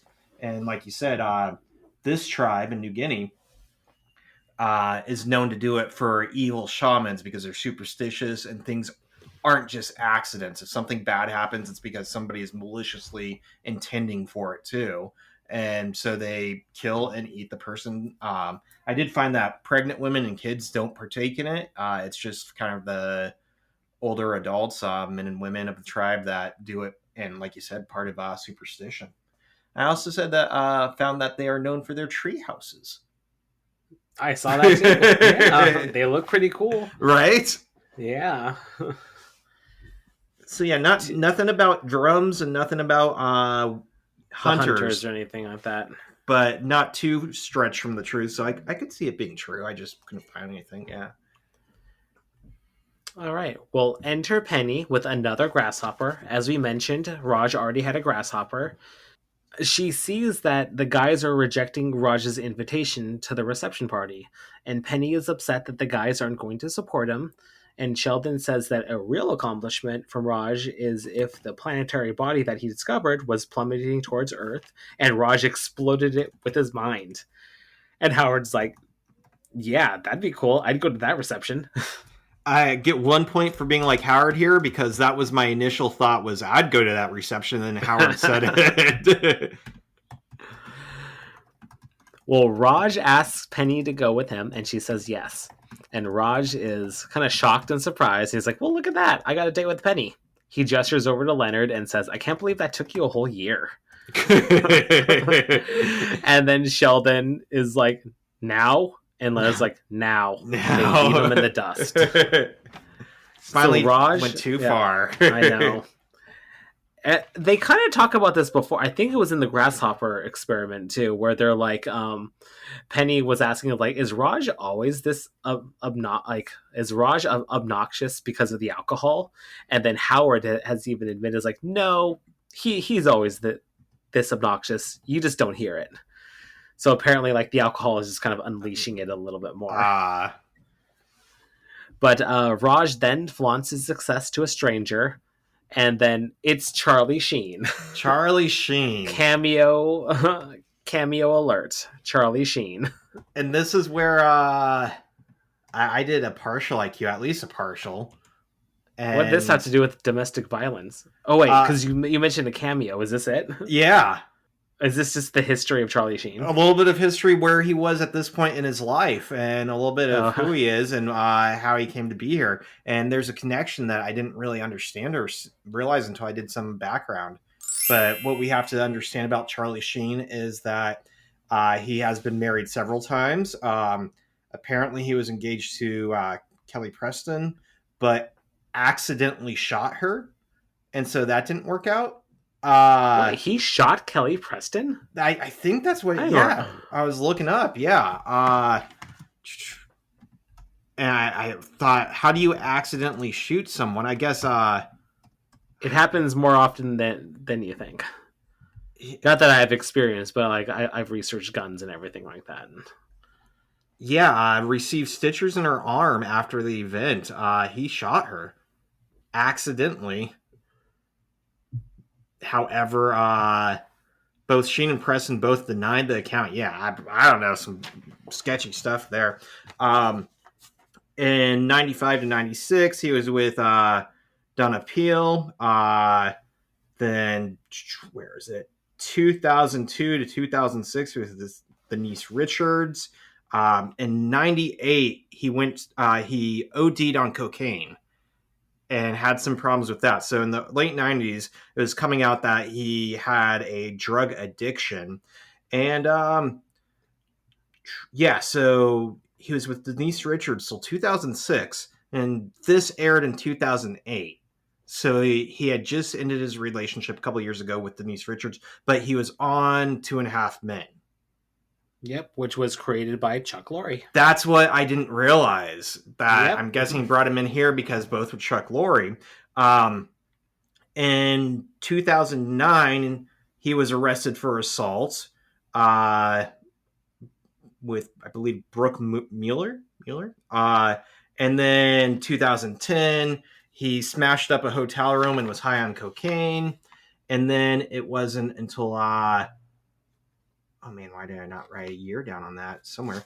After that he called Chuck Lorre a turd, a clown, and something anti-Semitic. And that is when he lost his job on Two and a Half Men.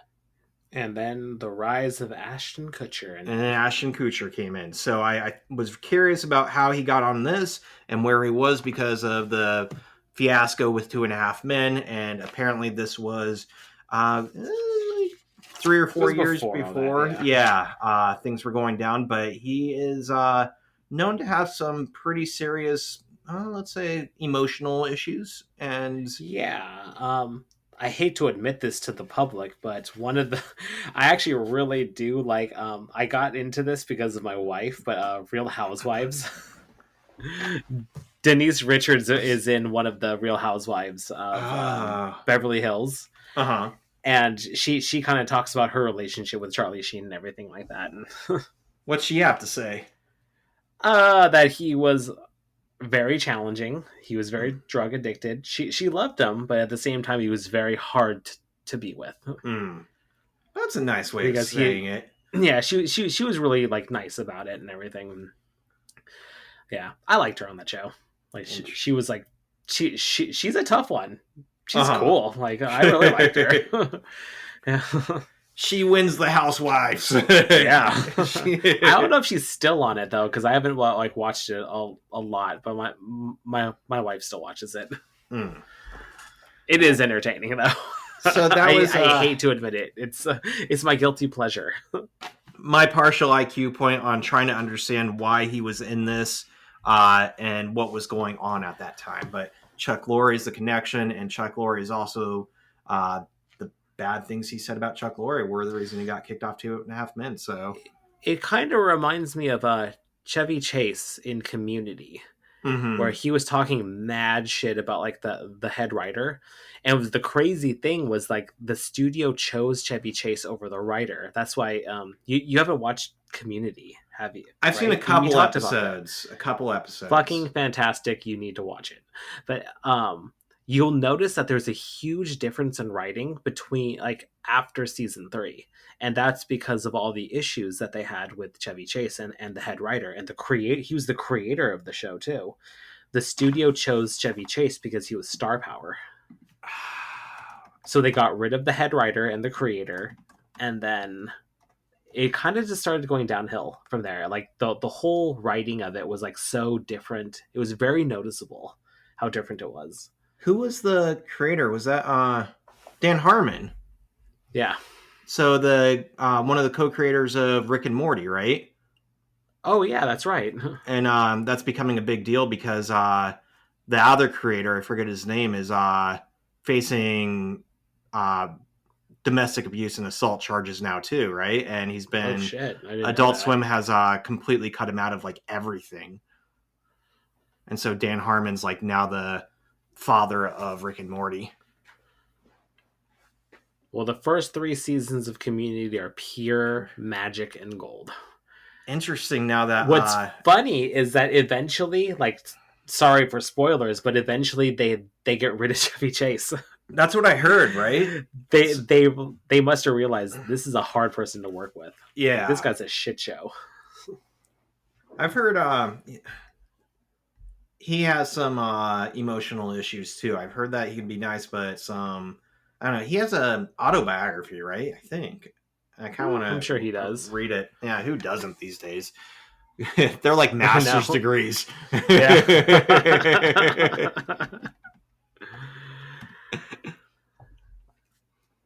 All right. Well, moving on. Okay.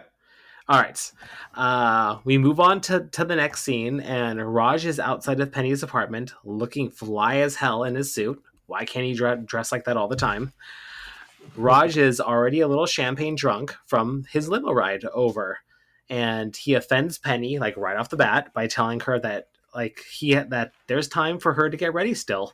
And she's like, "But I already got ready. I'm going in this." He's like, I was picturing something more redonkulous." You know, as bad And as Howard can be, I don't feel like he would come straight out and say something offensive like that. Like he says weird things, but he's not like, can you put something redonkulous on? Like that's just like, whoa! I'm the I only feel one like, going with you. yeah, I feel like Howard would find the beauty in anything that she's like, and anything any girl is wearing because he's so desperate. He's Mm-hmm. not necessarily looking for like the image, where Raj is looking for like that like I'm a stud and I want to show the world this. Howard is more like, let's fuck. Yeah. Interesting. I'm like redonkulous. No, let's go. Yeah. And then enter Leonard, and he gestures to Penny and he says that she looks nice. Laugh out loud moment. Raj thought that he's like so egotistical that he thought that Leonard was talking to him. And they're Yeah. both like, "Oh, thank you." Thank you. Then they leave, and then Leonard enters the apartment where Howard is there looking for Croatian women on anythingforagreencard.com. I was going to add one more thing before they leave. They mentioned the limo again, and Raj says that it's bigger than his grandpa's house and has more food too. Yeah. And I thought that was funny, but I was actually going to look into limos a little bit, and it fell through because, from what I found, that limos can basically be whatever you want them to be. Um, and I wanted to say that I've never been that impressed with limos. That they always seem kind of run down, and you know, there's a bunch of different types. I'm sure if you pay more, you get better ones. But I always feel like I'm riding in something that was used as a prop in Scarface in like the 80s or 70s or something, you know? Yeah, there really is nothing special about a limo ride. It's just bigger, and what, you don't have to wear a seatbelt, even though you really should. Yeah, yeah. But you know, I was seeing some that like they were made out of gold, or like there was one online somewhere that it was basically a semi truck converted into like lounge life. I'm like, okay, I could get behind that. And there's like a Okay, stripper that's pole in way it, cooler. right? Yeah, I'd take that over a Yeah, limo. I'd go to that reception. So yeah, nothing much there, but I did think it was interesting that he said that it was bigger than his grandpa's house and more food too. And I'm like, Yeah. I don't know if I'd trust that food. Those little chip bags have probably been in there since I don't know we were born or turn of the century at Yeah. least. Well, I went to anythingforagreencard.com, Oh and yeah.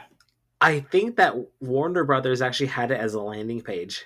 Like there was actually Oh. something there. So at the time when this came out, I think that they were anticipating that people were going to go to that website, and they bought it out, and they actually like must have done something. But it's a Warner Brothers landing page now. I gotcha. Well, Howard's screen name is Wealthy Big Penis, and funny that we talk about this because in our last episode that we talked about online dating and screen names and everything like that. So I was thinking about how does this match well with the last episode's deep dive of online dating? Uh-huh. Because according to the research in the last episode, women actually have a preference if the guy has a screen name that refers to intelligence, like cultured or something like that, and it's men that prefer women to mention physical traits. So it figures that Howard wouldn't do any research on what he should do to allure women, that he would only think about what he would want himself. It's like, well, I'm looking for something physical, so I'm going to put my screen name as something physical too. That's fair. Yeah, it kind of makes sense that Howard would do something like that. He wouldn't take the time to actually research it. But then again, it's a website called Anything for a Green Card. So Yeah. And, this made me think earlier too, where he was talking about how he liked Alan Page from Juno, and how Alan Page has transitioned now into Elliot Page, right? yeah, And I'm really curious to watch Umbrella Academy. I think I saw the first season, but it's kind of progressed as he's transitioned. And I kind of wonder if Howard may be bisexual. I don't know if he would be, he's thinking that's what he wants. Rich, big penis, right?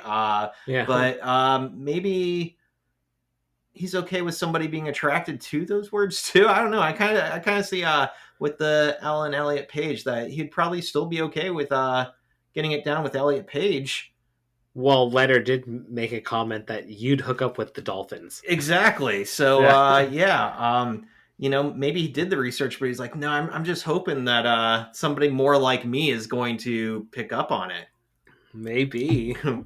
More masculine and thought process. I don't know. Interesting thought. Yeah. Well, side note, watch Umbrella Academy. Like, it's so good.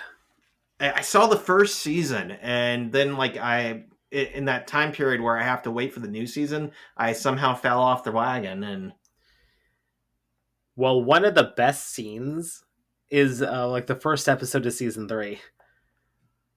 There's like a dance sequence very similar to like episode 1. Yeah, where they were dancing to Tiffany. Yeah, they do something very similar to that in episode 1 of season, and it's magic. Magic. All right. Well, all right. Well, Leonard is continuing to sulk over Raj and Penny going on their dates, and Howard makes a racist joke about Raj being Dr. Apu from Quickie Mart. But it's not racist because Apu is a beloved character. Which we've done a deep dive on that too. We did, yeah. Do you remember which episode we did? I don't remember. Well, I guess everyone's just gonna have to re-listen to everything. Just listen to it all again. Pump out those 5-star reviews again. Yeah. Well, enter Sheldon, and he's asking Enter Sheldon, and he's asking Leonard about the takeout. He wanted his chicken diced, not shredded, brown rice, not white. And did he stop off at the Korean market to get the good hot mustard and pick up low sodium soy sauce? I tried looking. I saw the bottle that they did because I was really curious of what the brand was on the hot mustard, but I couldn't figure it out. I tried. And then Leonard checked off all the boxes. So then Sheldon's like, "What took you so long?" Which is such a trigger of mine. Like, I can't stand it when people are like, "What took you so long?" Mm-hmm. Like, God, Christina does that to me all the time. It drives me crazy. I've got stuff to do. It's like, what do you think? That I stopped off for a beer or something like that? I was running all the chores in there. I was doing all the stuff. I mean, I did stop off for a beer, but that's not the reason. I mean, I did, but you don't have to call me out on it. Well, Sheldon opens up his food and looks at Leonard in disgust because he didn't get it diced. And then Sheldon gets mad at him. Was like, I wish you would just check the order before you take it. And I get yelled at all the time for not, because I'm like a Leonard in this one, where it's like, I have faith in the food workers that they're going to do it right, and I take it, and I just take it home. It's pretty often in my area that they screw it up. Yeah, and then I get yelled at. I basically, if they mess something up, I'm usually okay with it. But with Kelsey, she gets sick from dairy, so I have to. She's gotten mad at me for not checking that before, but I'm like, that's fair because if there's dairy on it, she can't eat it at all. There's no dinner for her. Yeah. But at the same time, I'm not used to checking at all. I'm like, if something's wrong, I'll just eat it anyways and figure it out later. I'm kind of the same way. So it's like but there have been some like major issues that we've come across where like they literally like forget things. Like Mm-hmm. they'll forget a side dish or something like that, or things like that where it's like, oh, I guess I should have checked how many boxes there were and everything. And I remember one time I had a Stranger Things viewing party, and we ordered pizza, and we had all been drinking. We were playing drinking games during Stranger Things, and I don't exactly know what happened, but I opened up the box, and there was like a piece missing, and I'm like, "What?" And my friends who had been drinking as well came and started taking pieces. I'm like, "Wait, wait!" And they're like, "What?" I'm like, "There was a piece missing." They're like, "No, we just took pieces." I'm like, "No, before you did. Like, I was the only one who saw it." And they're like, "Whatever, Ryan, we're gonna eat it." I'm like, "Why was there a piece missing?" that's so fucked up. All right. Well, anyways, Sheldon was very understanding for a hot second because he asks if Leonard is distracted by the thought of Raj and Penny having intercourse, and then Leonard says no, he's not worried about that. And then Sheldon's like, "Well, then there's no excuse for you messing up my order." But this incident reminds Sheldon of a story, and Howard groans. He says, "Yay, more stories from the Panhandle." Where Sheldon's like, no, that's Northwest Texas.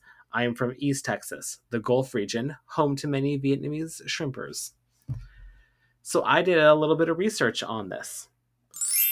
Let's talk about the Texas Panhandle and Vietnamese shrimpers. Did you do anything on this? I didn't. I was like, I don't really know where to even start with that one. So I thought about it and then just let it go.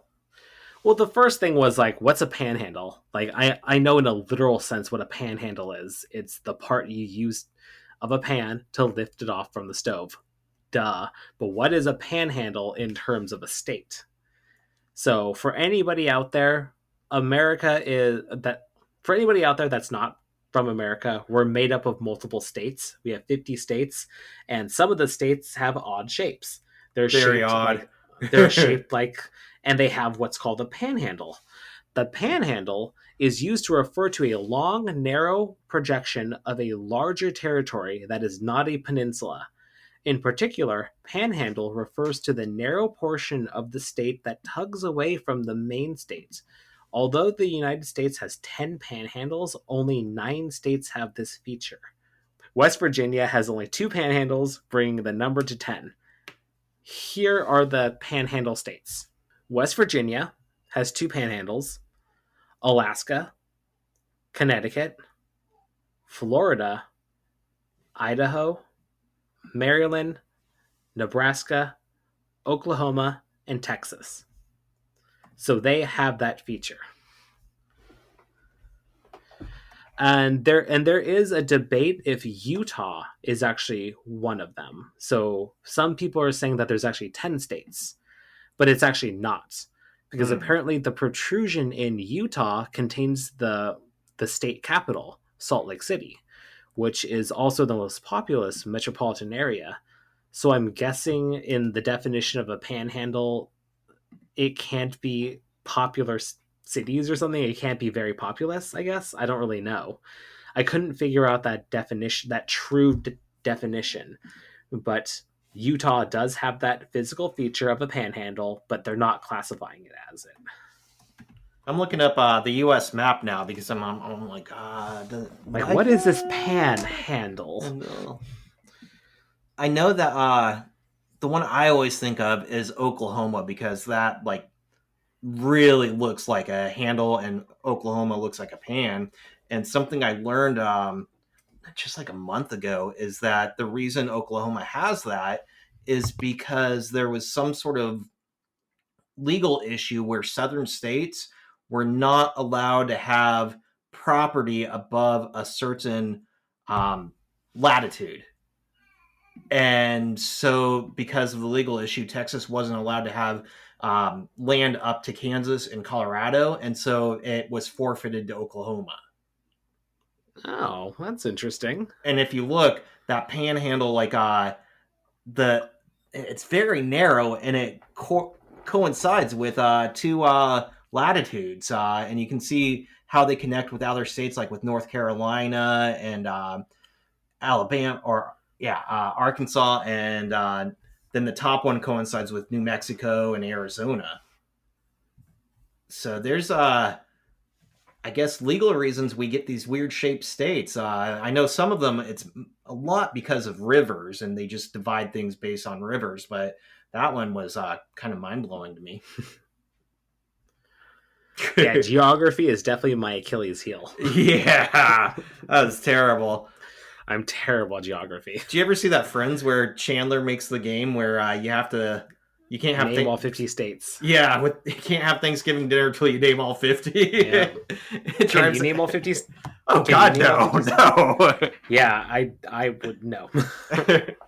Let's not show the world how stupid we are and just move on. I'm pretty sure I've been to all of them, and that doesn't even help.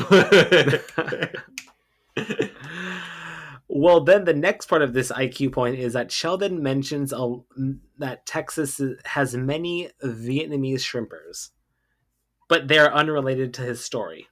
But are they part of the story? I know. No. Well, I was curious about the Vietnamese population in Texas, particularly the Gulf region of Texas, because that's where the shrimpers would actually be. Yeah. So the answer is yes, there are lots of Vietnamese in Texas. So Houston has the third highest Vietnamese population in the United States. They have, this was a census report back in 2016, but there was 38,619 Vietnamese in Texas. Wait, no, I'm sorry, in Houston. In Houston. Which was 1.7% of the population. Ah. The number one in the United States is San Jose. At the time, they had 106,000. And number two is Garden Grove, California, 52,000. So that's where the Vietnamese are. But then I started looking into shrimpers and how much shrimp comes out of Texas. Because if it's that noteworthy, there must be a lot of shrimp. So according to TexasMonthly.com, Texas shrimpers are responsible for about 25% of the nation's 300 million to 400 million pounds of shrimp production annually. That's a lot of shrimp. That's a lot. They make up 25%. Wow. Yeah. But that's just in the United States. That's not even a fraction of what the world's shrimp production is. And this took me down a very deep, dark rabbit hole of the shrimp industry of the world. A shrimp hole. Shrimp. It's like Seaspiracy. Wait, no, Ocean Sea. Was it Seaspiracy? Shrimpspiracy. Shrimpspiracy. Well, I found this information on foodprint.org. So 90% of shrimp eaten in the United States is imported. Most of it comes from Southeast Asian countries: Indonesia, India, Thailand, and Vietnam. And they're a very dark side. But okay, so take this with a grain of salt, because everything in the food industry has a dark side. So don't think of it don't make it seem like you can't eat shrimp anymore. Because everything has a deep, every industry has a dark side, whether it's poultry, beef, everything has some, even veganism, everything has some dark side to it. Yeah. It's what's the point of the point of the industry? Money, not food. Yeah. Well, it's dark, but not super dark. We'll call it dim history. Well, watch out for wild-caught shrimp. It results in a lot of what's called bycatch, where the shrimpers use large nets to collect other species, many of which die in the process and are just thrown back, thus affecting fish populations and the overall ecosystem. But then again, that happens with all fishing. Yeah. However, in many areas, bycatch has been reduced thanks to net upgrades called bycatch reduction devices and turtle excluder devices. But it's not perfect. In 2014, there was a report that calculated a discard rate for shrimp in the Gulf at 64%. And those are the fisheries that have stricter management protocols than others around the world. So, in terms of fishing in general, there's a lot of byproduct where they're looking for something and they catch other things. And it's like, well, we don't know what to do with it, so let's just either throw it back, but by the time they throw it back, it already died. Yeah. Which is really sad and tragic, but that's kind of like the nature of the industry. That's the big thing with tuna catchers and like catching dolphins sometimes, right? Yep. Yeah.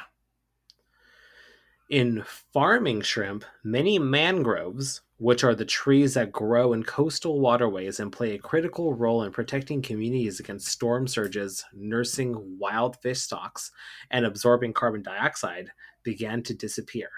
They were cleared away to make shrimp farms. But it's getting better because many farms are required to plant additional trees for every tree lost. Very similar to Christmas tree farming. For every tree cut, they have to plant like 2.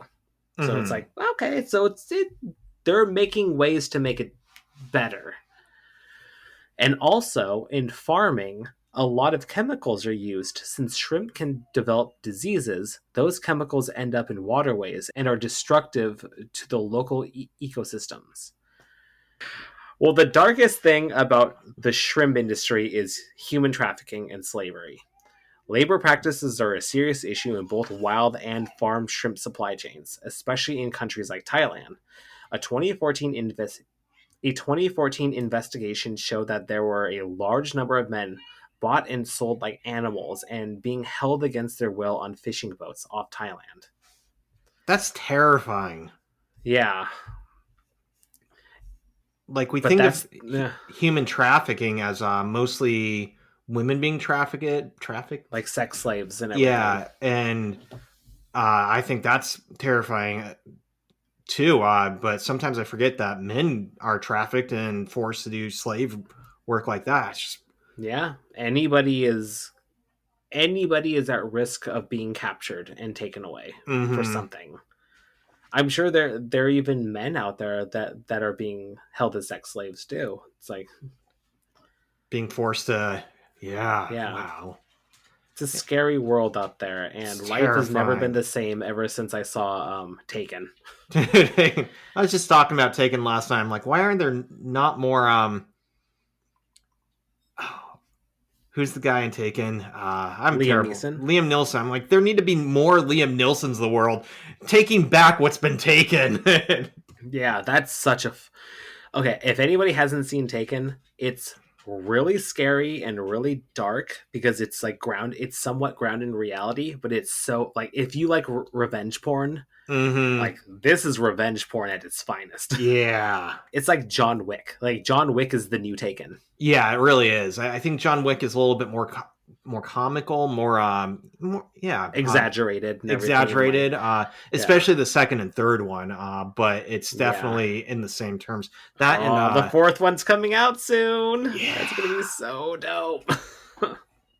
The Equalizer was kind of similar too.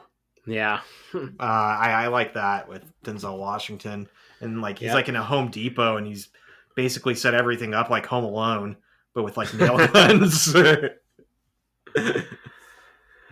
Yeah, I like stuff like that. Yeah, I think it's fun. It's not going to win like Academy Awards, but I'm going to enjoy the evening if I watch something like that. Yes, I think I watched the John Wick series every 6 months. Nice. I've just been cycling because it's great workouts. Like film, like as I'm on the treadmill because it's so action packed and everything. I kind of just get lost in the action and everything, and it kind of pumps me up a little bit, so I can run a little bit longer, a little faster, and everything like that. I remember the soundtracks being amazing too. Like they're like really good. Digital the music is so good. Yeah. Do you follow Keanu Reeves on Instagram. He has some really funny videos too. I don't do Instagram that much. I'm on it, but I don't really know how it works. It's way simpler. It's like it's Twitter but with pictures. And well, it could be just as toxic. So yeah, it's just as toxic depending who, but I don't like to read things, and that's why I'm not on Twitter. So Yeah. I just want to see a picture and move on. Well, now with Elon Musk making Twitter such a shit show, I'm like, I probably won't be putting myself on there anytime soon. So Yeah, I heard like the moment that Elon took over it lost like a million subscribers or something like that. Yeah, Makes sense. Yeah. Well, anyways, back to Big Bang Theory. Back to Big Bang Theory. That's enough Sheldon, rabbit and shrimp holes. Yeah. Well, Sheldon is telling the story of his cat named Lucky that died. And Sheldon is irony impaired.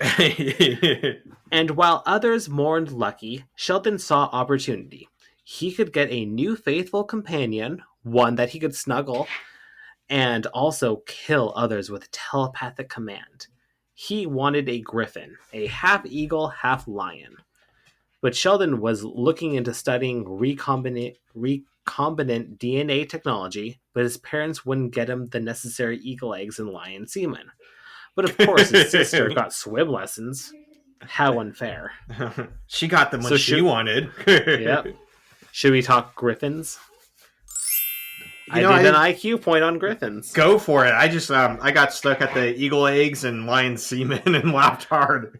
Well, what sparked me to do this was when he said that he could have a telepathic command for have them to kill something, and I never knew griffins to have telepathy.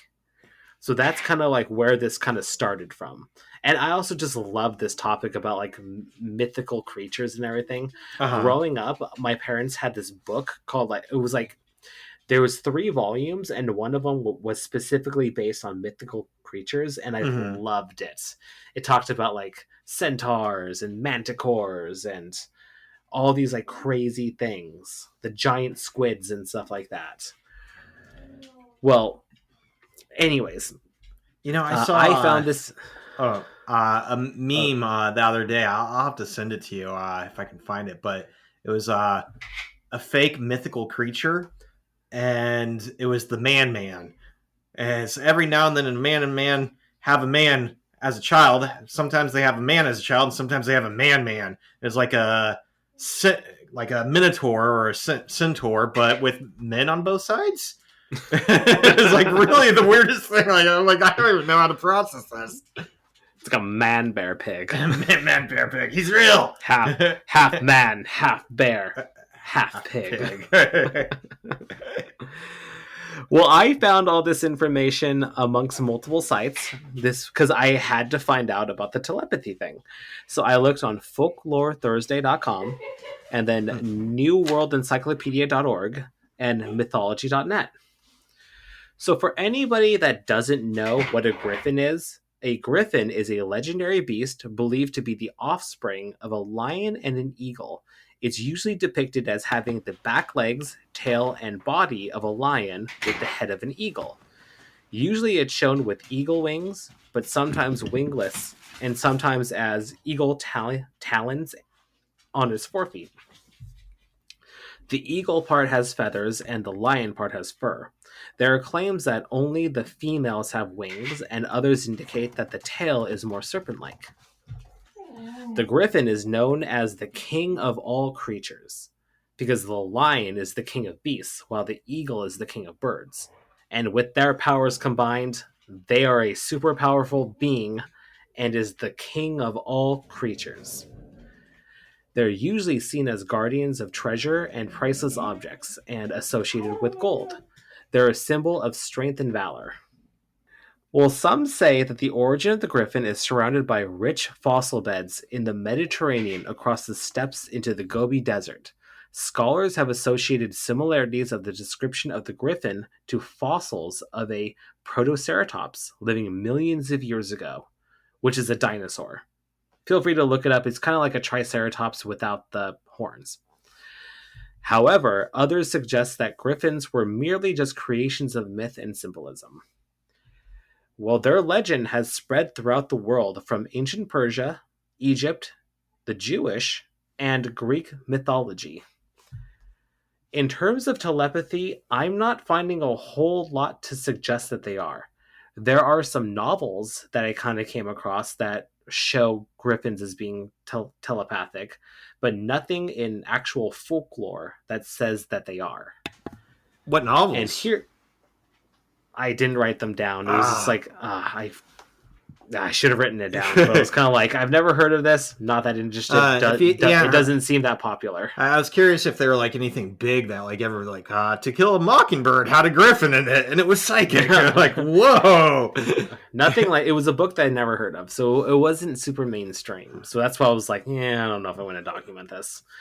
I was going to say, Adventure Time has a griffin in it who's telepathic, and he's actually created by Princess Bubblegum through a series of gene modification to help defeat a creature that she created out of her gene modification that is looking to enslave the world. And they get into a telepathic fight and get to a standstill, and for the rest of the series, they're just kind of frozen in battle. And it never really explains what happens to them. But whenever I think of telepathic griffins, I think of that griffin that was genetically modified. So maybe it is a thing. But like all the folklore sites that I found that describe griffins, they never talk about telepathy. That's not something I've heard of either, yeah. Well, here's what griffins can do. And here are their special abilities. Griffins have the strength of a lion, but can also launch aerial attacks because they have wings. Their claws and feathers could restore sight to the blind. Their eggs could be made into goblets, and if you drink from it, your life could be extended. Goblets and then, like omelets. Well, that kind of goes into like in the history of folklore is that people would actually use ostrich eggs and pose them as griffin eggs. Yeah. Ostrich eggs are huge, yeah, they are. Griffins, according to folklore, are about the size of like a medium-sized wildcat, like a cougar or something like that. Oh, which is still pretty big. It's big. I was thinking bigger. I was thinking like horse size. No, I guess kind of like a small, like a wildcat. I mean, it doesn't need to be much bigger. It's still going to take me down. So yeah, it will fuck me up. Fuck me up. It's got the aerial attacks. Yeah. But yeah, I love this I love mythical creatures. Love it. I should see if my parents still have that book. You should let me know what the name is. I want to look it up now.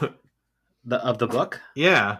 Yeah, I'll find out. I'll have to talk to my dad. I'm sure he's listening. Hi, Dad, if you're listening. Go ahead and give me a call, or I'll call you later. Turns out it's the one novel that has griffins in it that are telepathic. Shit, how'd you get in here? My door's closed. The door's closed. My dog followed me in, and she was just being super quiet, like, and just kind of staring at me. Now she's like, are you going to let me out? Now you know how I feel that I'm hearing dogs at the door. You're not going to get that? I'm not going to answer the door to dogs. All right, that's all I had on griffins. Okay. All right. Well, Sheldon regrounds himself to Earth and finally gets to the point. He basically, let's get a new friend. Or better yet, an AI friend. You want to breed a new friend? Yep. So combine Japanese artificial intelligence with the animatronics from Disney, and they could be playing Halo with a multilingual Abraham Lincoln in no time. Sounds pretty awesome, actually. Those animatronics scare me, so... Well, not the ones from It's a Small World. Those ones are creepy. Well, Howard calls him insane, and then Sheldon says, no, my mother had me tested, which will be is this the first reference to that? Has he ever said that before? It's the first one I've recognized for a straight up being tested for being insane. So and I laughed out loud at it. No, I was tested. It will be a reoccurring thing throughout the entire series. I'm not crazy. My mother had me tested.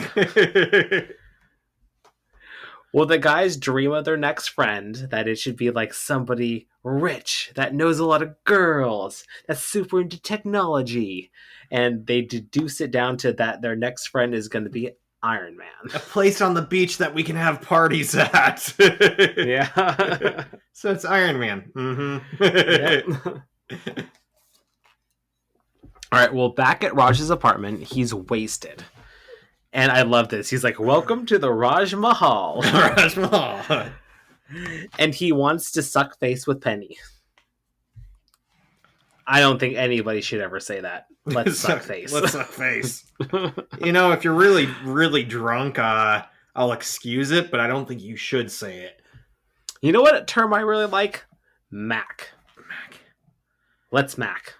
You know, I don't know. Hey, you want a Mac? I'm mixed on that because at first I'm like, that doesn't sound like a sexual action or a sensual one. But at the same time, it takes me back to thinking about Secret World of Alex Mack. Every time somebody says Mac, I'm like, Secret World of Alex Mack. And she was like my first crush. So, oh, God, she's so pretty. Right? I just watched... Why is she not doing more stuff? Is she doing stuff? I just watched Pretty Little Liars, and it was still like 10 years old, and she was in it for a season. I'm like, that's Alex Mack! And she's still smoking. Oh, man, I like her. Yeah, I had a huge crush on her, too. Mm-hmm. And like the first episode, she like turns into liquid and comes back, and she's naked.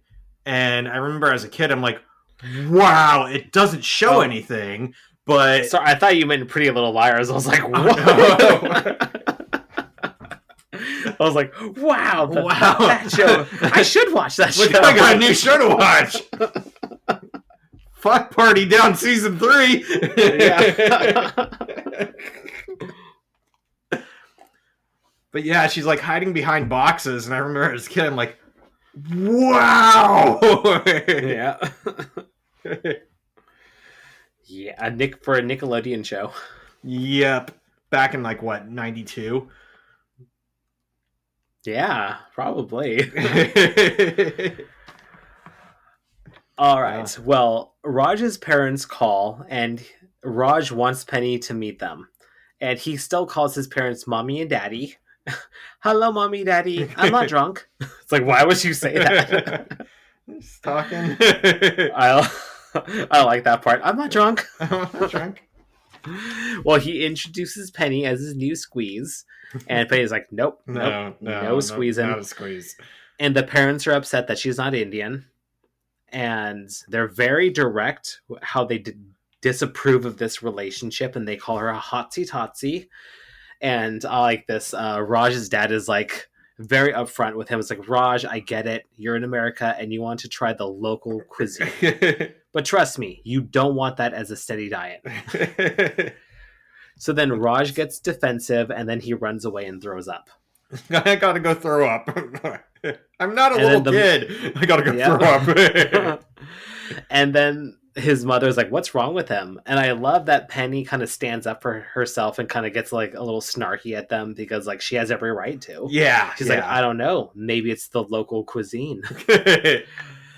And then she leaves, and then she comes back and is like, hey, you'd be lucky to have me in your family. And the dad is like, well, I like her. She's feisty. She's feisty. And then the dirty look that the mom gives, I love that. And he's kind of cowers down. Okay. Oh, sorry. Shouldn't have said that. It's like, I understand, Raj. You too. Yeah. I get it now. I like this hotsy-totsy. Well, back at Penny's apartment, Raj is trying to slip a note under her door, but Penny confronts him and demands a real apology. He sucks it up and is able to squeeze out a high-pitched apology. Sorry. She forgives him and hugs him, and then Leonard walks out and sees the exchange and thinks that Raj is leaving after spending the night. And then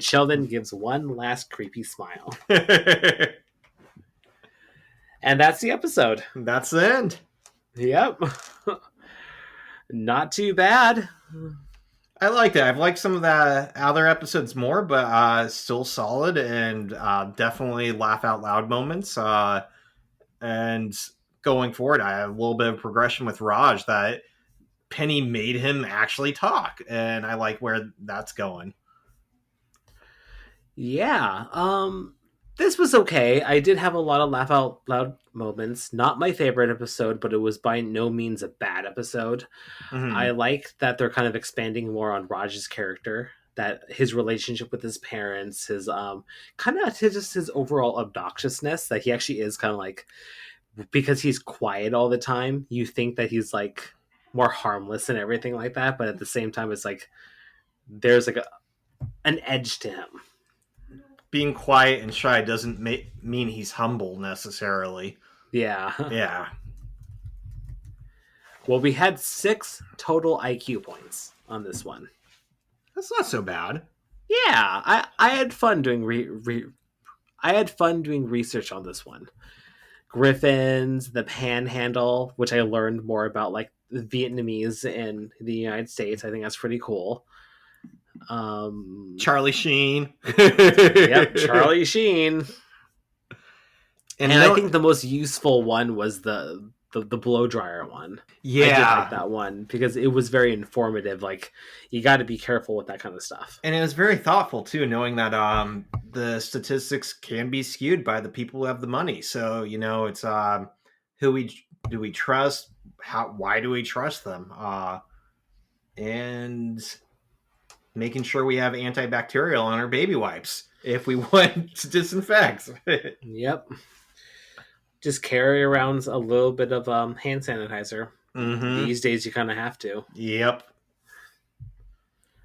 All right. Well, what's your Sheldon tally? All right. We got 2 points on both sides this time. So 30 not being Shelly, 32 being Shelly. It is neck and neck. It is crazy. Yeah. And these were both solid. Have we met our social obligations yet? Not yet. And Howard saying he'd go to the reception if Raj blew up the planet with his mind. Like, I do. It's good stuff. All right. Well, anything else that we need to mention? Anything else that we may have missed? Oh, there's one thing I was thinking of that, they mention Apu, and Leonard says that it's racist to compare Raj to Apu, right? Yeah. But one thing I noticed was he still called him Dr. Apu, which I think, since he has a master's degree, was kind of interesting that even in his jokes or his insults, he's still putting himself down a little bit, saying, he's a doctor. I know, he's still like regarding him as doctor, that he still holds higher regard. It's like, to him. But I have a master's, so does everybody. Well, I don't have a master's. Do you? You must have. I do. I have 2 of them.